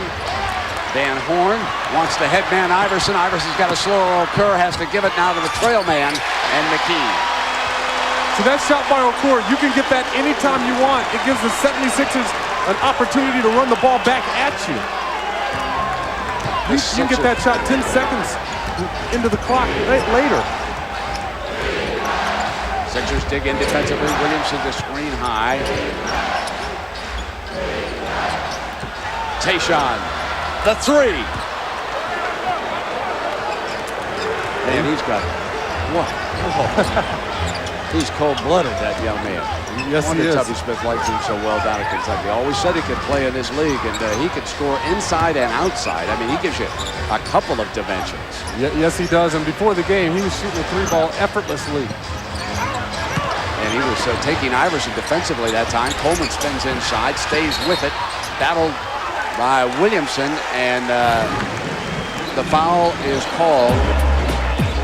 You see what happened, though, Britt, in Game 5. The rookies took over. You see that time, Tayshaun Prince to Okur for a big 3 as the game's winding down. And you see Tayshaun Prince able to work down low, making things happen, making a big-time shot late in the fourth quarter. And what surprised me is that coming down the stretch in that game, Tayshaun Prince was the go-to guy. Of all those experienced veterans you have on this team, Tayshaun Prince was the man touching the ball the majority of the time in that fourth quarter. Right, Brown goes back to his starters now. Snow and Thomas are out, and here is Snow from the right baseline, knocks it down. So Larry Brown, with 9:30 to go, has got to get his starters back on the floor. They're going to have to dig in. No, you can't worry about being tired here. Tayshaun gives it now to Billups with 9 on the shot. Iverson trying to hound him. Billups inside. Wallace will finish. Don't get in the way of that one, because that's going to leave a mark. And he punishes the rim. Then Wallace just pulled that way back behind his head and flushed that ball. Tayshaun Prince got to the side of that shot from Allen Iverson after Iverson beat him cleanly off the dribble. I want to tell you how impressive that was by Prince to come back after being whipped off the dribble. He could probably block that shot from the bench. Arms are so long. Snow's cut off now by Okur. Whipping out of Thomas on a post play. Knocked away, stripped. Here comes Billups. He and Wallace were there looking for manpower advantage. Williamson wants to post up on Thomas. Thomas jumps out on him, goes hard out of bounds, pushing on Corliss Williamson. That is number 5 on Williamson. Timeout. In 1935, Foxwood Farm started with one horse and a truck. The horse was a thoroughbred. The truck, a Chevy Suburban. Today, they have a few more horses. But there's still only one truck. Chevy Suburban. With an available 8.1-liter Vortec engine, it's capable of towing up to 6 tons, making it the best Suburban yet. Chevy Suburban, like a rock.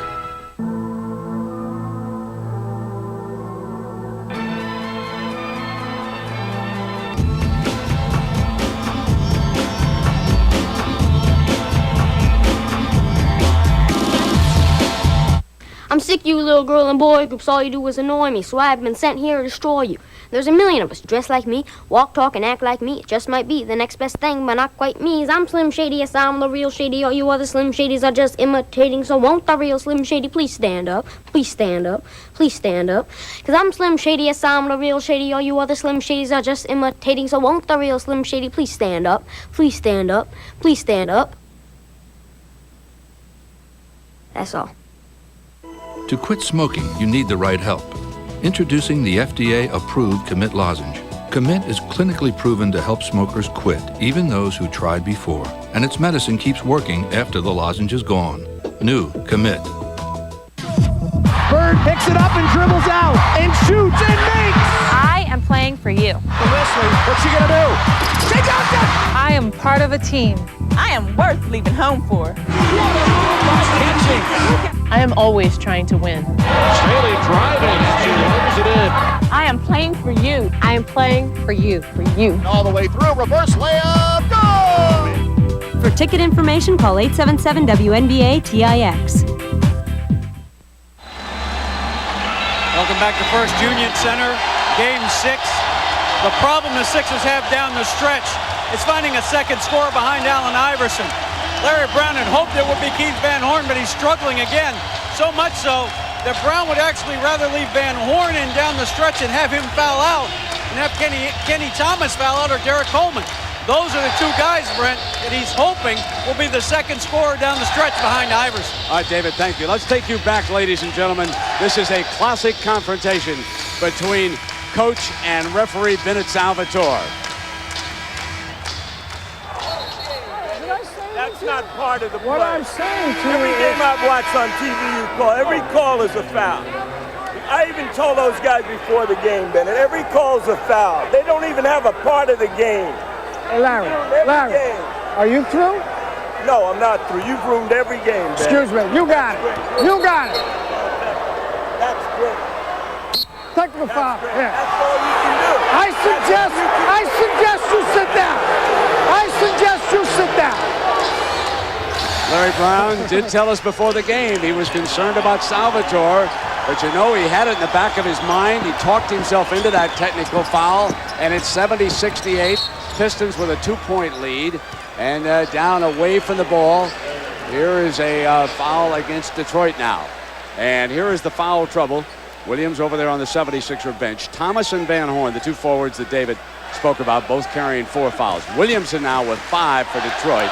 Hamilton with 4. So we come down with Coleman, Snow, Van Horn on the entry pass. Billups fouls him. Had a smaller man on him, and Billups picks up the foul. He's out there with Okur, Wallace, Hamilton, and Prince. And that's where, as an offensive player, when you have that small guy on you, you don't want that foul. You got the matchup that you wanted. You have a small guy on you, and they give you a foul that's not even a shooting foul. There's the team fouls this quarter now. Detroit with 4 and none yet on the 76ers. Entry to Van Horn. Slips a pass closer. Should have come up firing. Yeah, he needs to come up and shoot that ball again.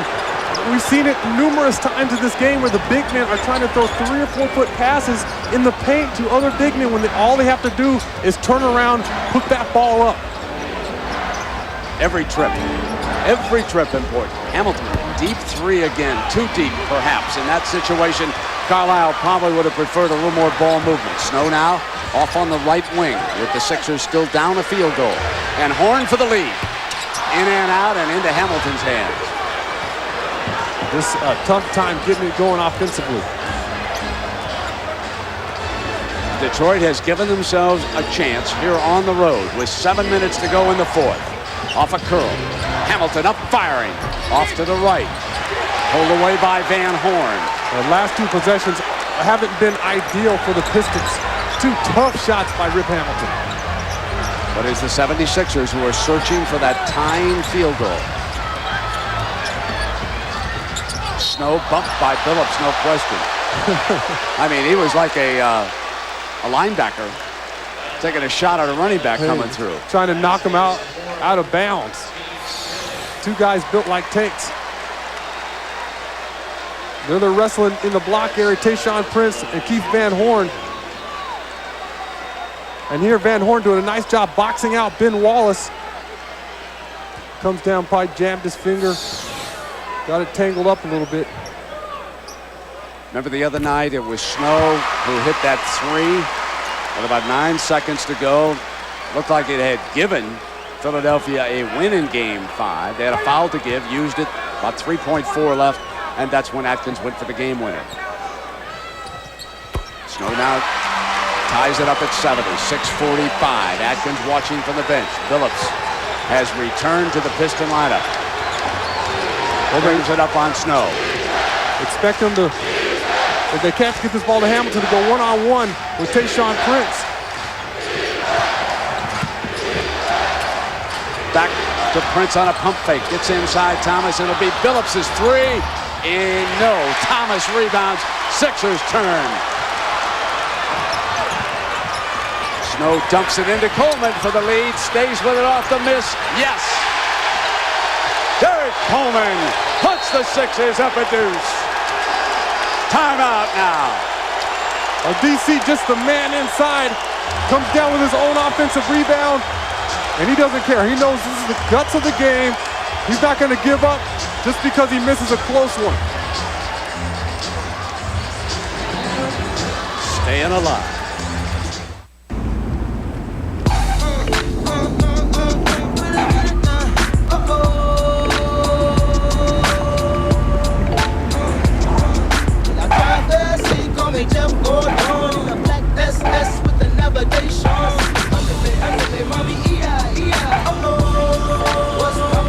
Very funny. What? For that long road to maturity, we'll be there. ESPN presents Stadium Anthems, a rockin' collection of sports' greatest songs, including Get Ready for This, We Will Rock You, Start the Commotion, and more. ESPN Stadium Anthems, in stores now. LeBron James might be the best high school player ever, but no 18-year-old should have the nickname King. Rome is burning. Tuesdays at 7 Eastern. Jim Rome is back on ESPN. The bay is so beautiful. It's just so peaceful here.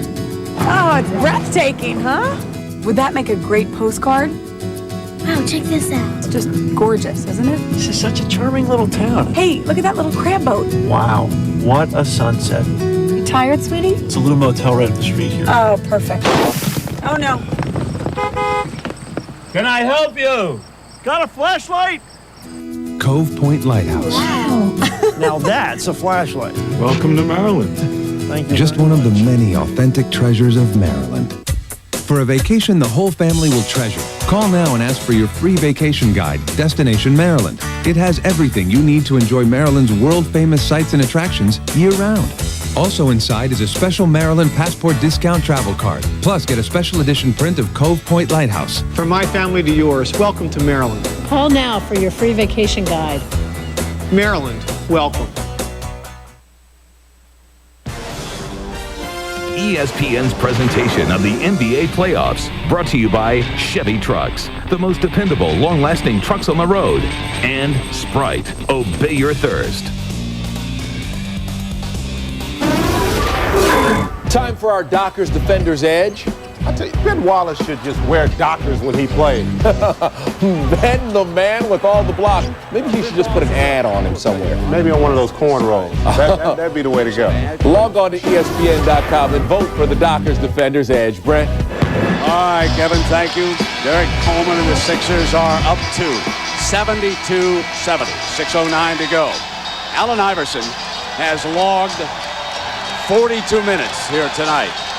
He is 10 of 22 from the field, but his last field goal came with 7:49 left in the third quarter. So you have to wonder a little bit now about fatigue in the little guy here. You know, I don't think he's fatigued. I just see him not getting very many opportunities. Derek Coleman's done a nice job inside. Eric Snow's knocked down a shot. He just hasn't gotten very many touches or good looks at the bucket. Phillips stays on with Hamilton, Prince, Okur, and Wallace for Carlisle after that timeout. You really have to credit Detroit's defense as well, Brent. Every time Allen Iverson's coming off the screen, they're focused on stopping him. Van Horn muscling Okur, 5, knocks it away, and the foul's going to be called. So Keith Van Horn picks up number 5. There was a good timeout for Carlisle and his coaching staff. A deliberate play to post up Van Horn and see if they could not get him in serious foul trouble here with 5:48 to go. Now Phillips takes it out on top, gets a high screen, Okur. Here's their score from Kentucky, an uncontested layup. Where's the help on that? Tied at 72. Everybody's hugging their man on the weak side. You always have to see ball and man. Tayshaun Prince made that move from behind the three-point line and laid that ball up without anybody coming across the lane. Snow will try to answer. He's bottled up. Back to Iverson. Now it's 5 on the shot. Allen's got to go to work against Hamilton. Against the shot clock. Rattles out. And there's that man again. Prince pulls away the rebound. Now it's 5-10. Pistons and the 76ers are deadlocked here in Game 6. Detroit leads at 3-2. And you see the difference in the last two possessions. Detroit gets a layup.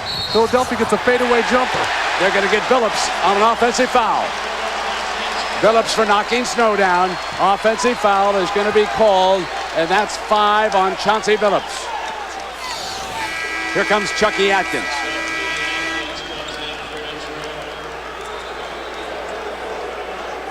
Let's go to David. Brent, one thing you will not see down the stretch is Aaron McKee guarding Tayshaun Prince. The Sixers learned their lesson. They're going big on big with Prince down the stretch. It could be Van Horn, it could be Thomas, they might even jump it. But he's going to abuse any of those big guys on the perimeter.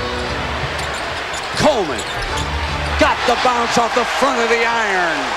74-72 on the Coleman shot.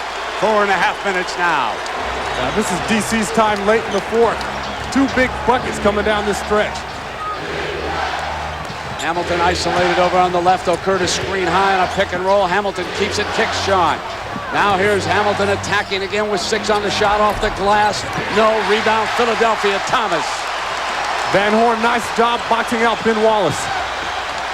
Up a deuce. Snow patiently sets the table. Here comes Iverson, right baseline, pump fake inside of Hamilton, behind the back now. Wheel around, here comes Coleman. Coleman off the dribble, kick back, stolen. Chucky Atkins couldn't keep his dribble. Van Horn's back, the 3, no. Rebound by Thomas. Chucky Atkins tried to push that ball out. He had this speed advantage. He wanted to push that ball out, just lost control of it. 3:42, Iverson muscles in, loose ball, whistle. It's on Hamilton. The foul is on Richard Hamilton. Not going to be anybody left here. Allen Iverson, nice penetration toward the bucket. He's protecting that ball like he's a fullback. Hamilton doing a nice job getting a piece of that. Remember back in Game 2, late in that game, Iverson missed a pair of clutch free throws. Let it get away from him. That might have cost him that game up there. He hits this one now, and the lead is 3:39.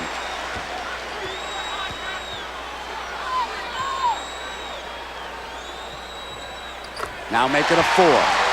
3:39. Atkins brings it to the attack. Coleman picks up Okur. Van Horn's got Wallace with the 5 fouls, remember. Here's Tayshaun Prince, picked up by Thomas. Put it down and Thomas stays right with him. Big cross court into the corner. Okur loses the handle, but it was knocked out. So there's 5 seconds, 5 on the shot. They'll need a curl. They'll bring in Williamson now to give a little more muscle down here on this. Allen Iverson's all over the place. Did a nice job on the help defense, swatting that ball away from Okur. Otherwise, it looked like he had an easy 2. Prince steps out of bounds with his size. He'll throw it in now. Remember, 5 on the shot. It had been Wallace for the lob. Okur's got to go fast. Deep 3.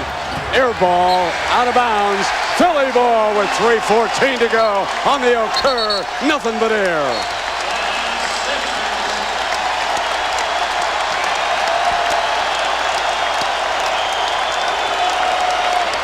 Will there be a game 7? We're about to find out.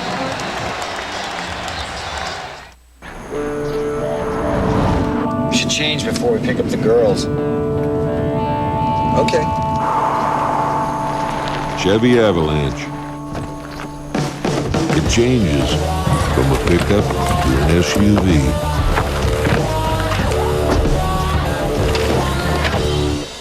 What are you doing?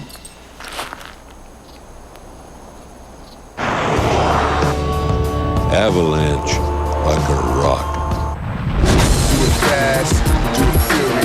You ready for this? I was made for this. On June 6th. Let's see what this thing can do. It's not what you drive. We settle this on the blacktop. It's how you live. I got a problem with authority.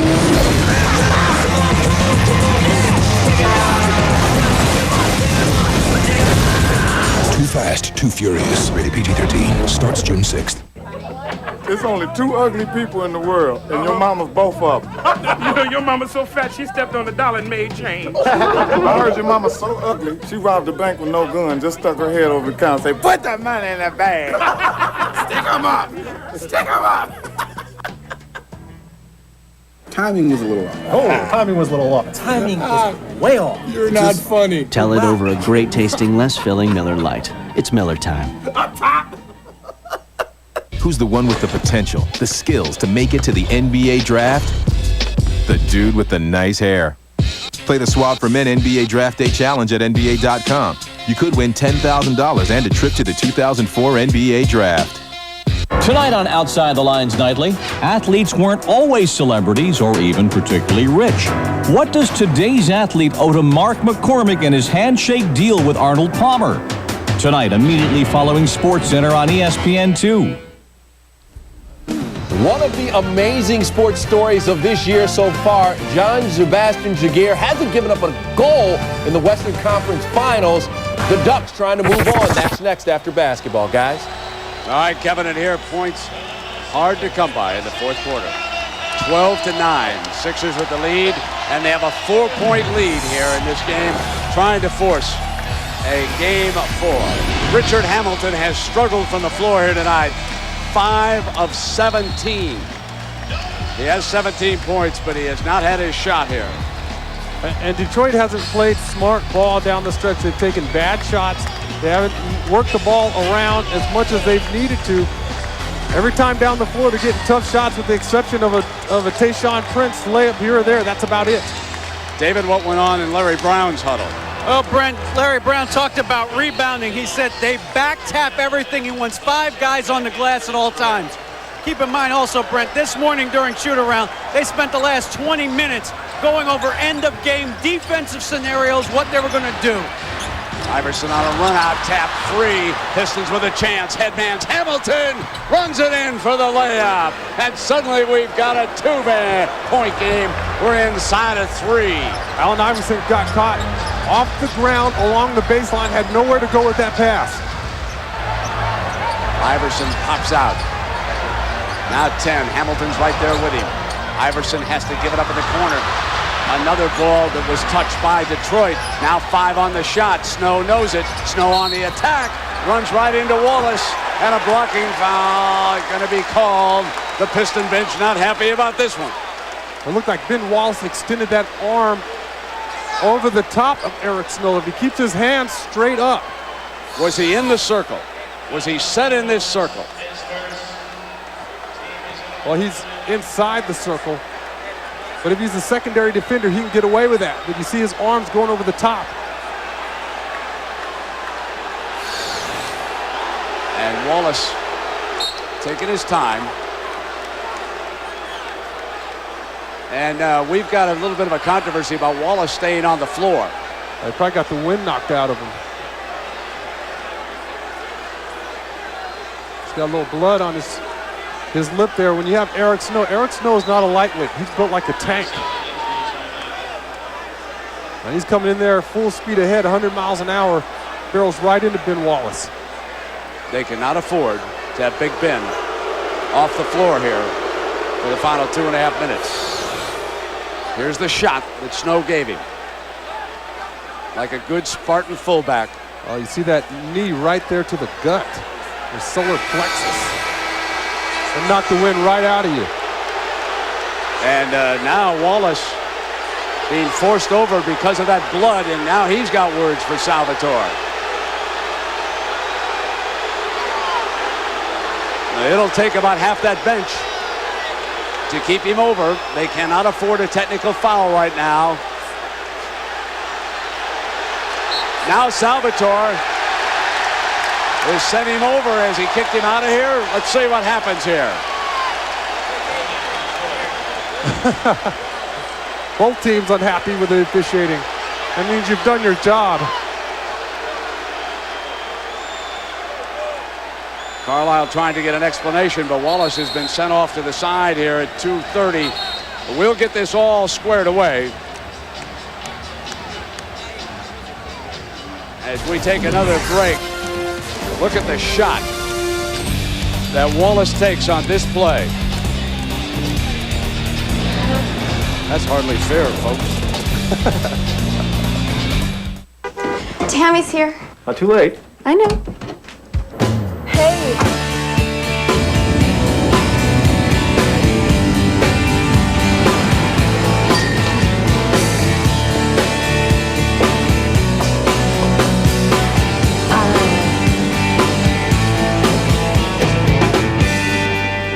Find everything you need? Yeah. Just checking.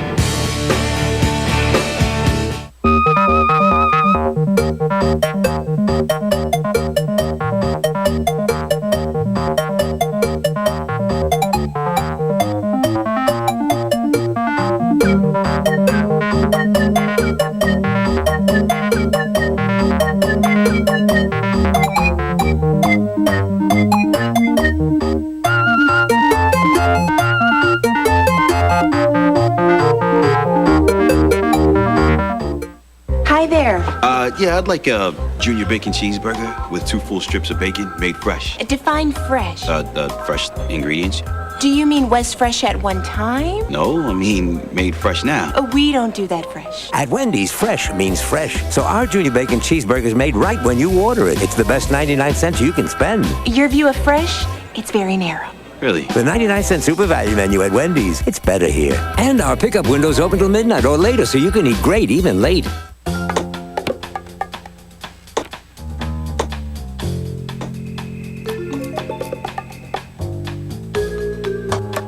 Hey, Mom. Just wanted to call and tell you I'm in my new house, and I have every light in the house on. Oh, and tell Dad I'm air conditioning the entire neighborhood. Every year, millions of Americans experience the joy of owning their first home. Call the Fannie Mae Foundation for a free guide to help put you on the path to home ownership and a list of lenders and credit counselors. Adam Oates, 8 points in the playoffs. The Anaheim Mighty Ducks, believe it or not, are 1 game away from the Stanley Cup Finals. There's not even a movie that could be this good. Brent? Kevin. And here, Bennett Salvatore, and it was very nice of him to come over and explain to Shonamy what happened. Because of the cut, they got 30 seconds to get it fixed. If not, you've got to take a 20, which Carlisle did not, so they were charged with a full timeout. That's what Carlisle was upset about. But during the timeout, they were able to close the wound, so Wallace should be good to go here with 2:30 left in regulation. We've got a 76-74. Sixers are up a deuce right now.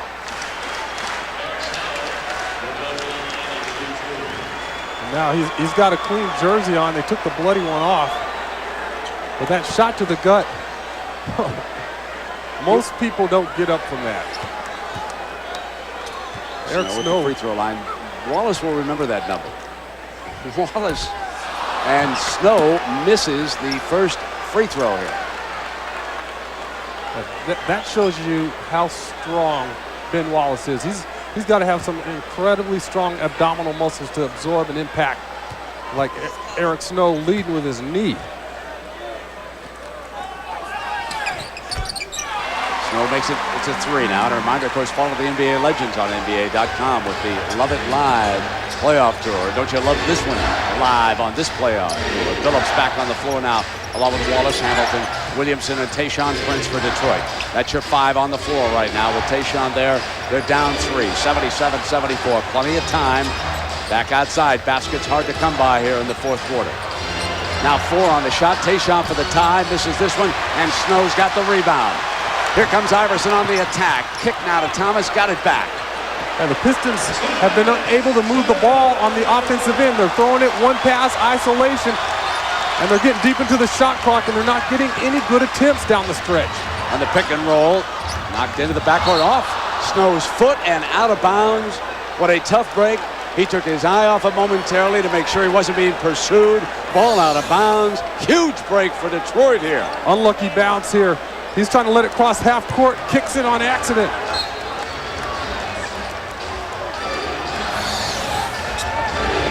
Into Phillips.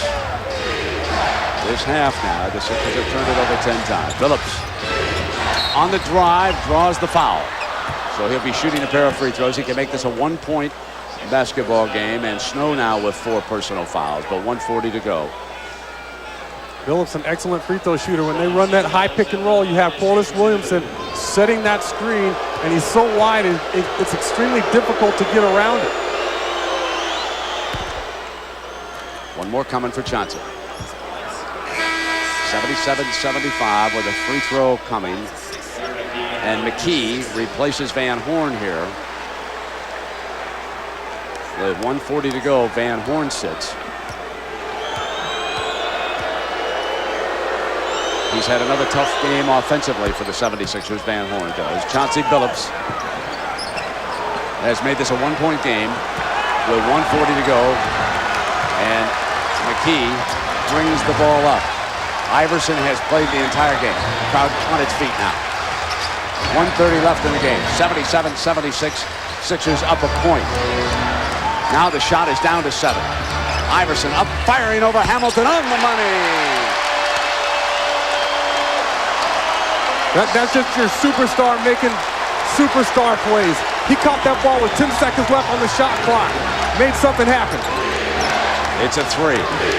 Phillips has a bigger man on. He does it inside to Williamson, and 1 for the tie. Corliss Williamson to the free throw line. Great recognition outside by Billups, who had the bigger Coleman on him. That's a gutsy pass by Chauncey Billups. Working here, he finds Corliss Williamson open at the last minute, threads the needle. 3-point play, and an excellent catch, by the way, by Corliss Williamson to catch that ball. That was a shot. This for the tie. 107 now. We're deadlocked. 79 all with 107 to go. That bounce pass had spice on it. Corliss Williamson was able to come up with it. He's played huge in this ball game. Tayshaun Prince will take Iverson here. Phillips will jump over on Snow. Wallace has got Coleman. Prince is chasing Iverson. He's got length, got to keep his hands up. Iverson attacks the runner. No, loose, pull down Thomas. Back outside to fresh 24. Huge offensive rebound by Thomas for the 76ers here. Puts it down on a run to the corner, and Snow's got it. He'll attack Phillips. Back outside to McKee. Now 10 on the shot. Snow checks the shot clock. Up over Billups, yes! For the lead, Eric Snow with 27 seconds to go. Puts the Sixers up a deuce, 81-79. Eric Snow's a gamer.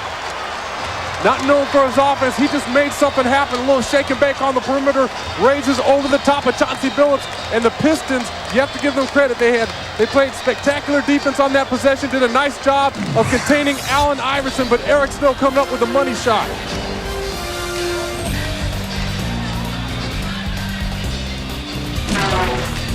So Eric Snow and the Sixers are within 27 seconds of forcing a Game 7. All right, Kevin, and here are Mr. Clutch for Philadelphia is Eric Snow. Remember back in Game 5, the 76ers digging uphill. Watch Derek Coleman pass it back outside the arc, and Snow puts them ahead. So the three-point shot gave Philadelphia a chance before Atkins pulled it out for the Pistons. And here tonight, it was a two-point basket, which has given them an 81-79-point lead after an earlier mistake in the quarter when he made like Pele and volleyed it out of bounds before he came back and nailed the difference makers so far. Now 27.3.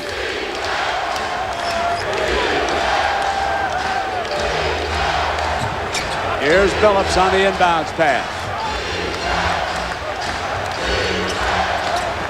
Williamson out high to screen. They work the shot clock to 14. Billups on the attack, knocked away, and a foul is called. Billups has made his way to the free throw line. Wow.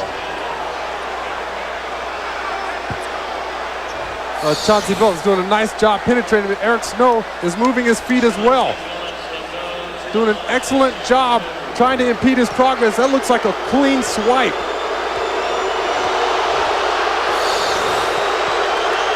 A chance to tie it. I told you we're going overtime. Off the injured list. A lot of time left in this one. Yes, there is. We got is. 14-6. Curry and Okur are up for the Pistons. Still 14.6 to go. Should he miss this, you would expect a foul. They take their chances putting one of the Sixers on the free throw line. You would expect Philadelphia to try to put the ball into Allen Iverson's hands as quickly as they can. This is for the tie. 14.6 on that clock. Got the roll. Wow, that was a low shot. Deadlock now at 81. Now the Pistons will dig in and play D. Final 10 seconds. Iverson's the man. He's played the entire game. Tayshaun Prince and the Pistons know what's coming next. Here comes Iverson. Pump. Tayshaun's on him. There's the buzzer. We go to overtime. Wow, you don't even get a shot off. Tayshaun Prince swallowed Allen Iverson with that long arm. It extended from here all the way to Lexington, and Iverson could not get it off. The Pistons now will go to overtime.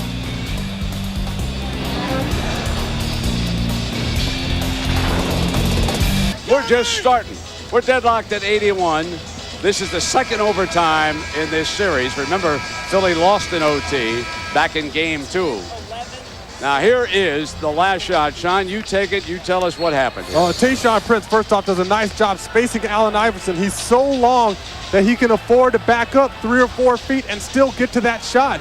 And once Allen Iverson picks up his dribble, they're stuck. And here's earlier Allen Iverson driving baseline, and you can see the way the Detroit Pistons play defense. They're a focused bunch. They don't give up any easy buckets. And when you have a guy isolated at the top of the key, your defense is set. Everyone knows who's going to help who out. Extremely difficult situation to try to score in. The Pistons have been lethal in overtime. A stunning statistic. 9-0 in overtime, 1-0. Credit the deep bench. Even when they lose a player to fouls, they've got somebody over there to replace him. And remember, Carlisle saved that bench. He and the coaching staff saved it till deep into the second half. And now we're ready to start the 5-minute overtime. Wallace, Hamilton, Williamson, Prince, and Billups against Iverson, Snow, Van Horn, Thomas, and Coleman. Deadlocked at 81 in our first OT. Even though Detroit played excellent defense, you got to hoist the shot up or something. Maybe it falls for you. No, and Wallace down with the first rebound here. Iverson has struggled with his shot since midway through the third quarter. Phillips brings Snow over to the left-hand side. Into Williamson. He'll drive on Coleman, loses it, and a foul is called on Snow. That is number 6, according to our unofficial tally over here, on Eric Snow. It suddenly becomes official. Eric Snow's upset. He feels like he got a piece of that ball, obviously. And that last play, coming down the stretch of regulation, there is sneaking in there. And once you put that ball down in little man's territory, it's anybody's ball. Now there's 14 seconds on that shot clock. Inbounds pass it now to Phillips. Up firing for the lead. Got it with a 3-ball to start overtime. Chauncey Billups off the injured list here tonight. And he has played a whale of a game with 22 points. And you see that little hesitation. He absolutely froze his defender and then dropped a jumper off on him. Iverson has a switch. Got a bigger man. Takes him inside. Block Wallace. Put back Thomas. It's a 1-point game. 84-83 Detroit. If Ben Wallace steps up to block the shot, his man has got to cover his back. That time Kenny Thomas able to go in there and easily put that offensive rebound down. Phillips again, not this time, and in to Tayshaun Prince's long arms. That was a long shot there. Chauncey Billups, he's 4 feet behind the three-point line. Williamson posts up now on Derek Coleman, takes him into the paint. That jump one-hander of his doesn't get the bounce, but Hamilton's got it back. Third attempt for Detroit. That's big Ben Wallace getting a hand in there and popping that ball back out. Williamson will try drive, baseline, kick it now to Hamilton. Hamilton looking for the wing shot, didn't have it, so Billups fires a 3 and hits another one. 2 threes in OT for number 1. Chauncey Billups is an animal. And the Pistons staff really believe that he's one of the top point guards in the East, and he's definitely putting on a performance in overtime. Iverson misfiring, and Billups comes down with a rebound. 2 threes and a defensive rebound. A 4-point lead. Open Tayshaun. Two-handed slam. Phillies in deep trouble. And that's as aggressive a rebound you're ever going to see a guard pull down. Chauncey Billups snags that ball, then throws a length of the court pass to a wide open Tayshaun Prince for a demoralizing slam dunk. Chauncey Billups. Here in overtime, a cold-blooded shooter. Knocks the first one down. Missed one, doesn't matter. Keep on firing. Remember, his 2 free throws sent this game into overtime. Chauncey Billups and Detroit are closing in. 89-83, 2:39 to go. Chauncey Billups has a hand in all 8 of the Pistons' points in this overtime. And this half, you can see how he has done, and Iverson struggling, has been on the floor throughout the night, is 2 of 13. Here is his assist to go along with the 2 threes, hitting Prince deep. Now pressure's on Philly. Must have a good offensive set. Iverson's buried to the baseline, and Tayshaun Prince chases him. Got a screen, tries to stay with him. 10 on the shot, and down inside away from the ball. It's against Detroit. So a reminder that the Stanley Cup playoffs presented by Nextel will be coming up just as soon as we finish here. Minnesota and Anaheim, game 4. Corliss Williamson has fouled out of the game, and very significant minutes here tonight. 17 points, his best game of the playoffs. You cannot say enough about the way he didn't pout when he didn't get minutes early. And Okur picks up the foul. The one thing I want to say about this Detroit team, and I will send it along to my friends in New Jersey if they play them. This team, the sum is better than the parts. Absolutely. I came in here thinking this was a pretty weak team, but this is a bunch of guys who play together, understand each other. I don't know if they're going to win this game here tonight, but I'm very impressed with this basketball team. Iverson gets it inside off the glass. The answer, and it's a 4-point game, 2:12 Philly not done yet now. Detroit's got to come with some firepower. And you see how hard he has to work for that shot. He has to throw a high arcing jump hook off the glass over Tayshaun Prince. Prince waits for a cutting Hamilton. He needs the shot. Didn't get it. Yanked down by Van Horn, and here come the 76ers again now. You got a lot of time still left in this game. You can get a better shot. Iverson has to give it up and ship it back outside. Tayshaun's there. Coleman wants the post, and Okur jumps, dives out of bounds. Detroit could not come up with it, and 9 on the shot here for Coleman and the Sixers. It's always fun to watch big men dive for loose balls. It's almost like they're diving in slow motion, even though that isn't slow motion. Okur there, it comes up with a souvenir.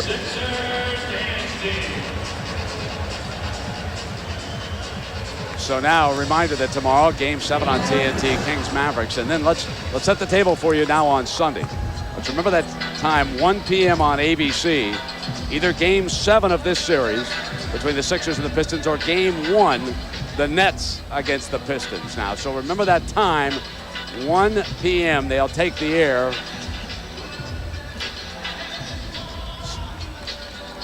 So, Sean, we've had a fabulous basketball game here.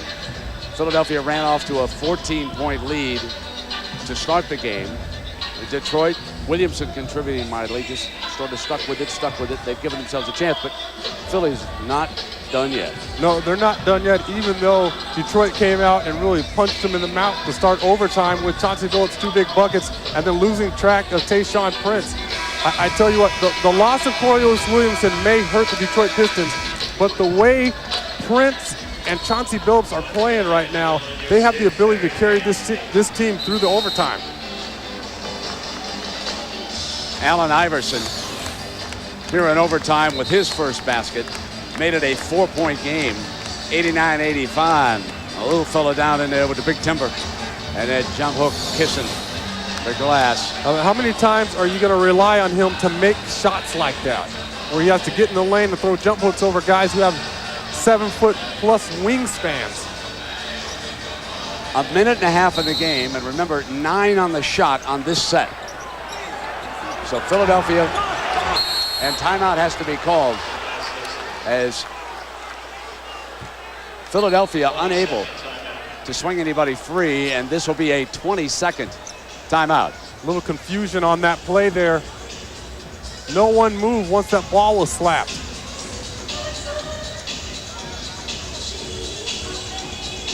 You can't have those type of mistakes where you have a mental or a brain spasm this late in the game. Because there you burn a sorely needed timeout.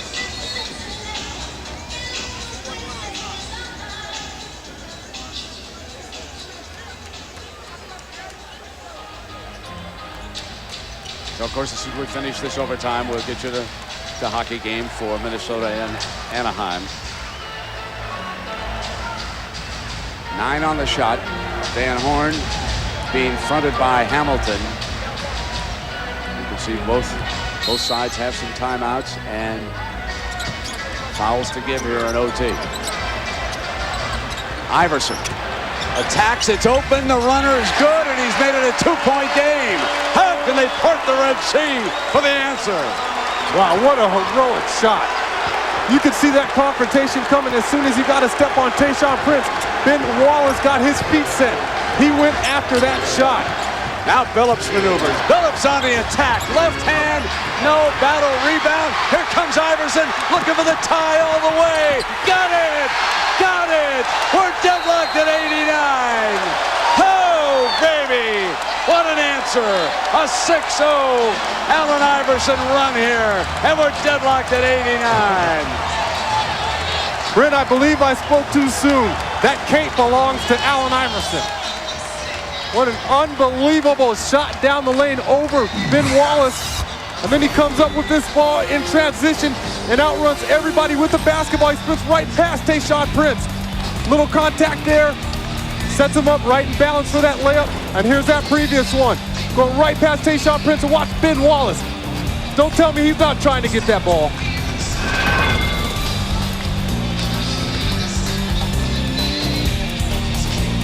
Allen Iverson keeping Philadelphia alive. We've got a timeout in OT. And some great goaltending in that series. And here we're deadlocked at 89. And Allen Iverson, 3 consecutive hoops for Philly. 1:12 left in our first overtime. Snow fouled out of the game, watching from the Sixers bench. Hamilton inbounds it now to Billups.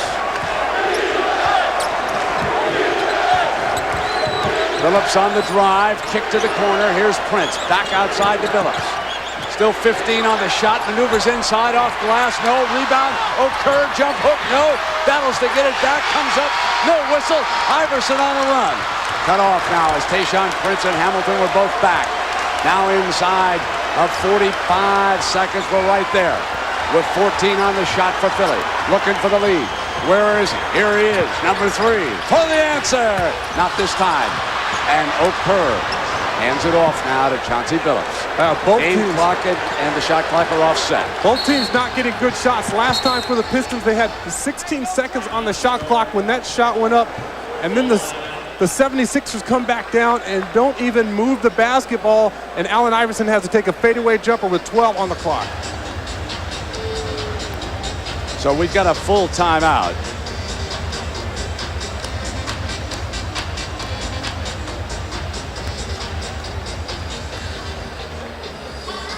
Kerr picked it up now.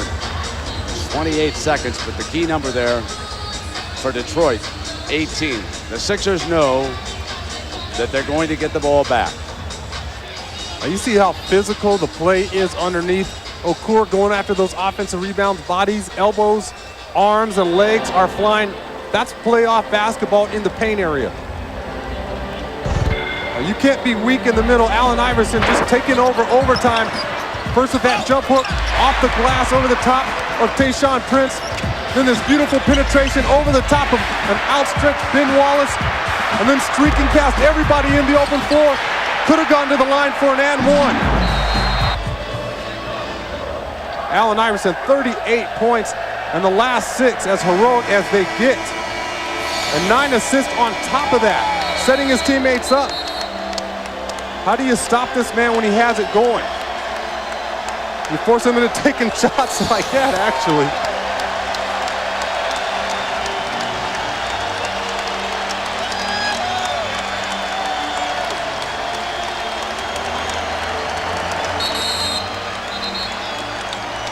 The faces etched with the tension here as Hamilton comes out.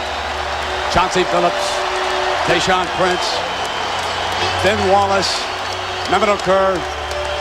That's the Detroit lineup. 18 on the shot. We're tied at 89. And it's too late to go 2 for 1 here, so you better make sure that you get the best shot possible. Billups. Shot clock winds down toward 10. They've cleared it out against McKee. Kerr now to pick on him. Now 9. Billups keeps the dribble. He's down now to 5. Up firing the 3. Yes! Chauncey Billups just hit his 3rd 3 in OT. I don't believe it. He's done it all year long.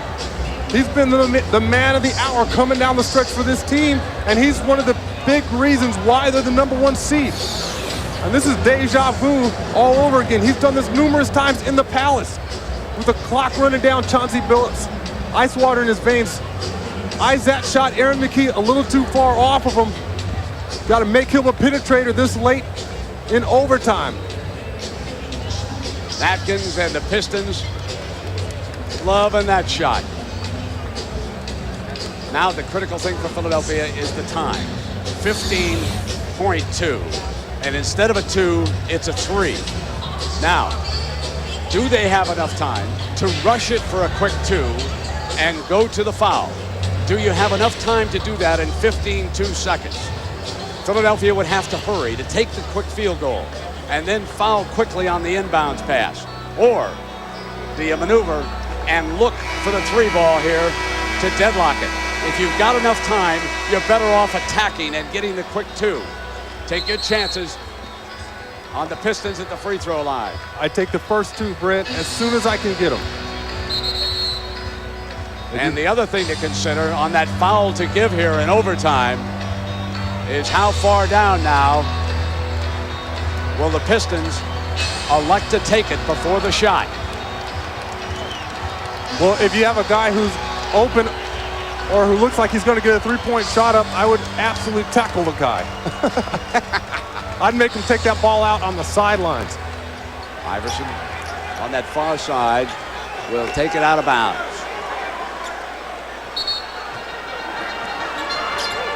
Bowman pops out. Iverson going to go for the quick two. Inside, didn't get it. Wallace yanks it away, and there is the foul. Now 8.5 seconds left here for the Pistons. Hamilton will return. Wallace there intimidating the shot by Allen Iverson. There's no question about it. AI able to blow past Tayshaun Prince, but once you get past him, see how he's throwing his body out there expecting that contact? That's because Ben Wallace is a supreme shot blocker. There are some very knowledgeable fans here in Philadelphia, and they are headed for the exits, folks. They know with 8.5, it would take a miracle right now. Well, you have the possibility also of getting a steal here. Philadelphia is very adept at getting deflections, steals. You still have plenty of time left here. If Detroit manages to get the ball in bounds, obviously you foul right away. And they'll put Detroit on the free throw line. Here is Atkins, who broke free. The veteran waiting for McKee to catch him with 6 seconds to go. Now moves to the free throw line. He's going off and dribbling off a couple of seconds, then drawing the foul and moving to the free throw line. Tell you what, I might have taken that ball in there and just laid it up. He had a wide open look at it. He wanted to run some more time off the clock. Wallace comes back. Give him a bigger presence on the glass. Because at least you know that you get the 2 points instead of having to earn them at the free throw line with the clock not moving. And Atkins calmly makes this a 4-point basketball game or a 2-possession game with 6 seconds. So the Detroit Pistons about to stay unbeaten in overtime, about to win their 10th game. The difference is 4. Buckner quickly comes back down.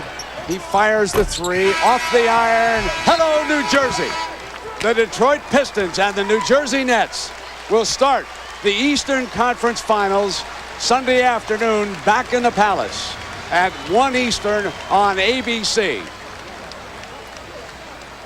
And the Detroit Pistons doing exactly what San Antonio did last night to the Lakers. Going on the road and wrapping up a spot in the conference finals. Tayshaun Prince, one of the heroes for Detroit in this series. Chauncey Billups getting a hug from Larry Brown, coming off the injured list. And he was the big man in the second half. Rick Carlisle smiling for perhaps the first time since this series started, as the Detroit Pistons will have the home court advantage against the New Jersey Nets, and won't that be an exciting series? The Nets will be looking for that wide open game. Detroit will try to turn it into a half-court game, try to keep the score down. So in overtime, Detroit advances 93-89. We send you quickly now to... Lakers against the